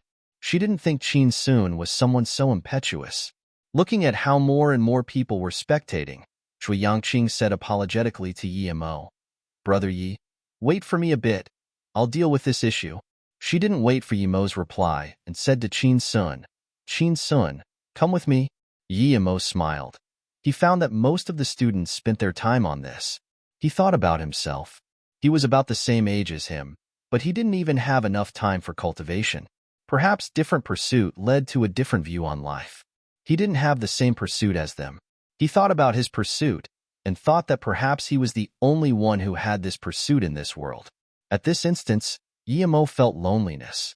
Zhuo Yangqing worriedly looked back at Yi Mo and found that Yi Mo was still there waiting for her. Then, she gasped a sigh of relief, but she immediately felt this extremely lonely and bored sense from Yi Mo that made her lose herself for a moment. Seeing Zhuo Yangqing still look back after leaving with him, Qin Sun's face got worse. Although Yi Mo was very famous in Beijing, no one could really recognize him standing at the door of the uni. A high-heeled girl walked from the campus to a Porsche parked outside the gate. Just when she walked to it, a young man got off and helped her open the door. The moment the girl walked into the car, Yi Mo felt this girl was familiar. The car picking up Yi Ling today changed again. It's really good to be rich. A voice sounded beside Yi Mo, and Yi Mo immediately realized that this girl was Yi Ling. At this moment, the Porsche had started. Yi Mo followed it without hesitation. The Porsche didn't go far off and stopped at an entertainment center 10 minutes later. Yi Mo frowned. Why did Yi Ling come there? Although Yi Mo didn't like Yi Ling that much, Yi Ling was still related to him by blood, and he felt uncomfortable seeing her come here. He felt that a girl going to this sort of place didn't know self-love. Yi Mo followed, but saw that people needed VIP cards at the door. Yi Mo knew he didn't have this. Seeing Yi Ling disappear in the stairway, Yi Mo used invisibility and went inside. Yi Ling and two men went into room 409, and the door was immediately closed. Yi Mo didn't go in and just followed with his spirit sense. There was already two men inside. Seeing Yi Ling come in, the man in the middle threw his cigarette into the ashtray and smiled.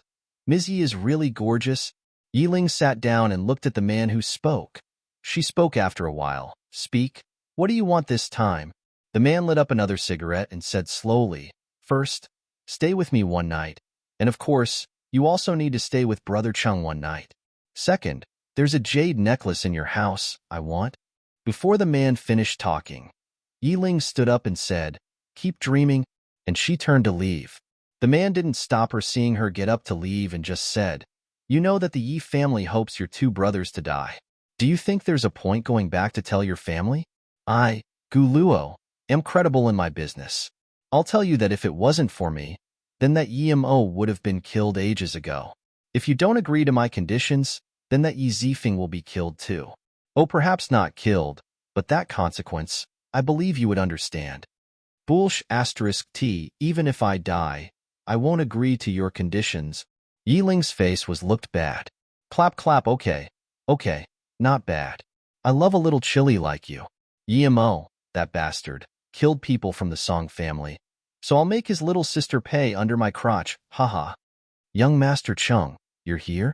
Gu Luo saw the clapping youth and immediately stood up as though not expecting he would suddenly appear. Song Xiaocheng, it's you. Yiling saw the person who just walked in was Song Xiaocheng and was shocked. She didn't think that Gu Luo she went for help with was related to the Song family. But soon, Yiling quickly reacted and stared at Gu Luo with hatred. Gu Luo, you knew Yilu? How are you the Song family's man? You cheated me, and Yilu. Gu Luo laughed and said, Yilu himph, you overestimate him. Is he worth me cheating? He's quick to suck up to me. I'll tell you, I've always been young Master Qin's men. Yilu of course knew it. Yimo, that useless trash, is not worth us killing. But of course, when I was going to make a move, he had ran. Otherwise, did you still think there would still be a Yimo in this world?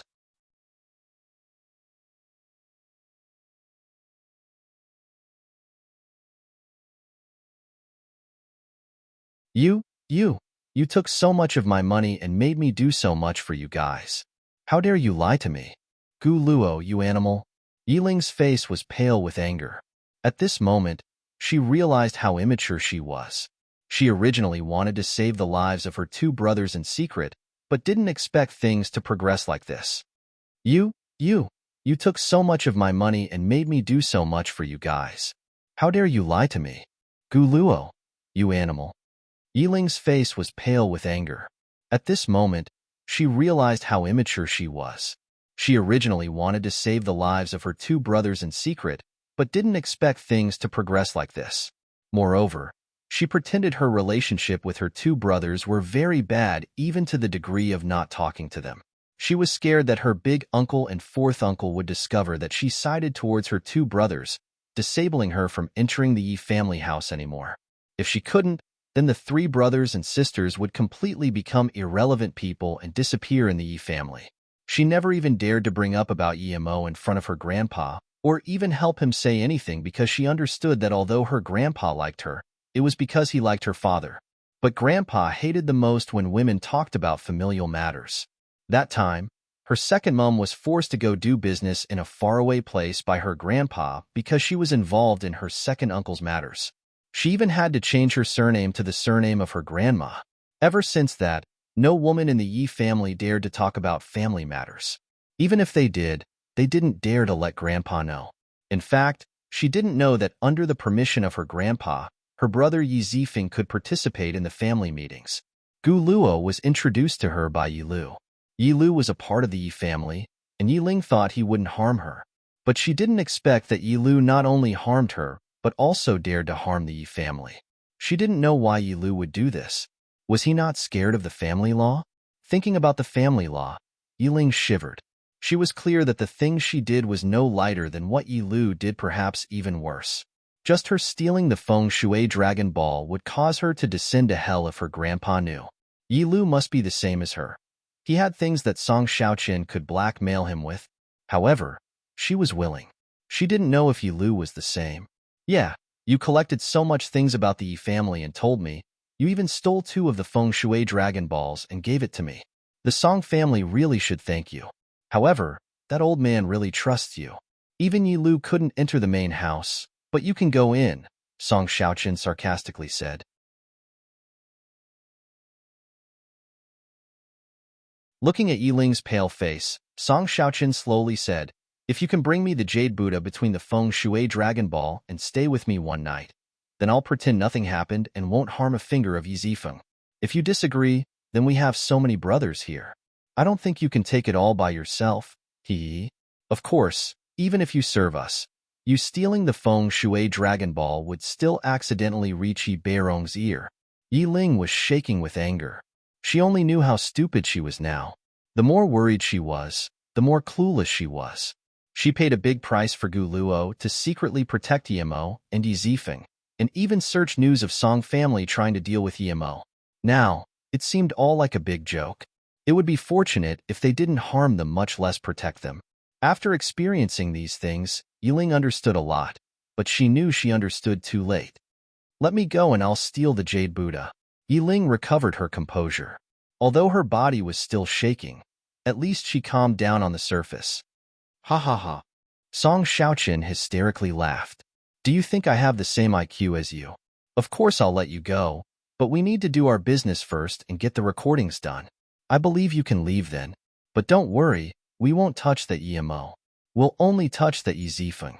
If you cooperate, perhaps we won't even touch Yizifeng. Rip off her clothes. Song Xiaoqin feared the most when other people said Yimo could kill him. Many people knew Song Xiaowen died by Yimo's hand, and so did Song Xiaotan. Plus, the family meeting today and the order of the leader said no one should find trouble with Yimo. Although Song Xiaoqin didn't know what happened, he knew that if Yimo really killed him, he would die in vain. His life in the Song family wasn't even worth 1% of Song Xiaotan, much less Song Xiaowen. The leader could let Yimo go after he killed them, much less him, Song Xiaoqin. Who dares to rip her clothes? A cold voice suddenly echoed in the room. The people in the room didn't even see how the door was unlocked. The first to react wasn't Song Xiaoqin and his men, but Yiling saw the young man standing at the door and was shocked. Although Yimo changed a lot, she still recognized it was him after a while. Yimo, Yiling blandly said in shock. Yimo nodded. Yiling, it was hard on you.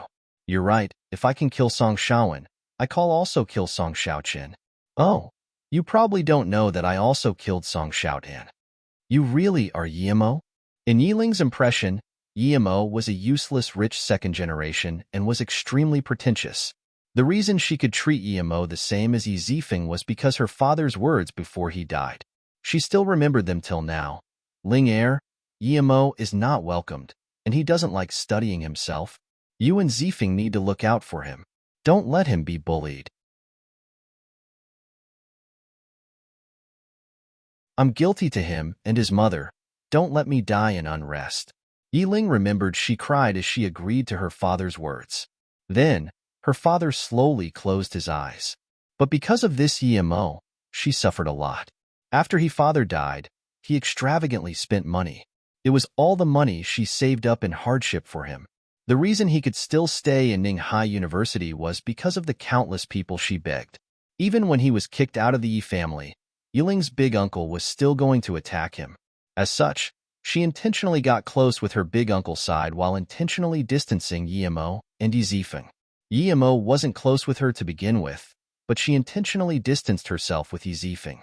That was so that when her big uncle attacked them, he could have some hesitation or perhaps could let her get some news.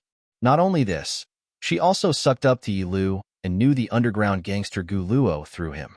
Gu Luo said he had connections in Ninghai as well, so she paid money to Gu Luo to protect Yimo because she was scared her big uncle and fourth uncle would still attack Yimo. Although she didn't know anything, but she heard that there was an instance when her grandpa got drunk and said on the table that her father was to be the next leader of the family and was prepared to give ownership of the assets to father. Then, her father's health grew worse, and his grandpa no longer mentioned it again. Yiling even suspected that her father's death was related to her big uncle, but she didn't dare to say and could only do her best to protect her two brothers. She tried to not take money from the family, and more than once reminded her brother not to take money from the family to avoid the killing intent of her big uncle. And when she saw Yimo today, she had the urge to cry. She felt wronged. Yi Zifeng and Yimo were both her elder brothers, but she, being the youngest of them all, had to do these things. And Yimo even lived a life that no one knew what he was doing behind everyone's back. I am Yimo, seeing Yiling's eyes red. Yimo just told Yiling he was Yimo and didn't talk. He just stared coldly at Song Xiaoqin. You are Yimo? Song Xiaoqin said this word by word. Gu Luo had already stood beside Song Xiaoqin. If someone else suddenly entered the room, they would have already gone up and beat them up. However, they've also heard about Yimo. It was said that even Hu Qiu died in his hands. Also, Gu Luo wasn't bad, but he was a far cry from Hu Qiu. The two men beside Gu Luo wanted to abduct Yiling. Yiling was still looking at Yimo, as if in disbelief of Yimo's change. This Yimo in front of her was too different from the Yimo in her memories. The Yimo in her memories would only make her feel annoyed and disgust. She didn't want to see him at all. But the Yimo in front of her emitted great confidence. Just standing there made people feel as if he was the only person in the room that could decide on things. Moreover, as soon as Yimo came, Song Xiaoqian immediately became silent. His face was even showing expressions of worry. Yiling suddenly felt a strong sense of safety. It was as though only Yimo like this was her real big brother. She subconsciously wanted to walk towards Yimo when two frosty winds shot past her face. Yiling subconsciously looked back and the two men behind her had fallen down. She thought her courage was pretty bold before, but now that she saw two men fall down in front of her with blood seeping out of their foreheads, she wanted to scream and dash into Yimo's arms without thinking. Yimo patted the shaking Yiling and sighed. Life was really hard on her. She was really scared but still gritted her teeth and dealt with people like Gu Luo. In fact, no matter what deal she made, she couldn't escape her eventual death. Even if Gu Luo wasn't Song Xiaoqian's man, he would still kill Yiling eventually to keep her mouth shut and prevent revenge by the Yi family. Other than Gu Luo's side, Yiling would still die if the Yi family knew what Yiling did. Yimo, I know you're really powerful. If you just let me go, I'm willing to give back the Dragon Balls and other things. Song Xiaoqian seemed to be reminding himself that Yimo didn't dare to kill him now, and he needed to stay calm. But when the words got to his mouth, he was already shaking. You're tuning in to the Warrior Lore YouTube channel. Don't forget to subscribe and join us on this journey to catch the most captivating stories.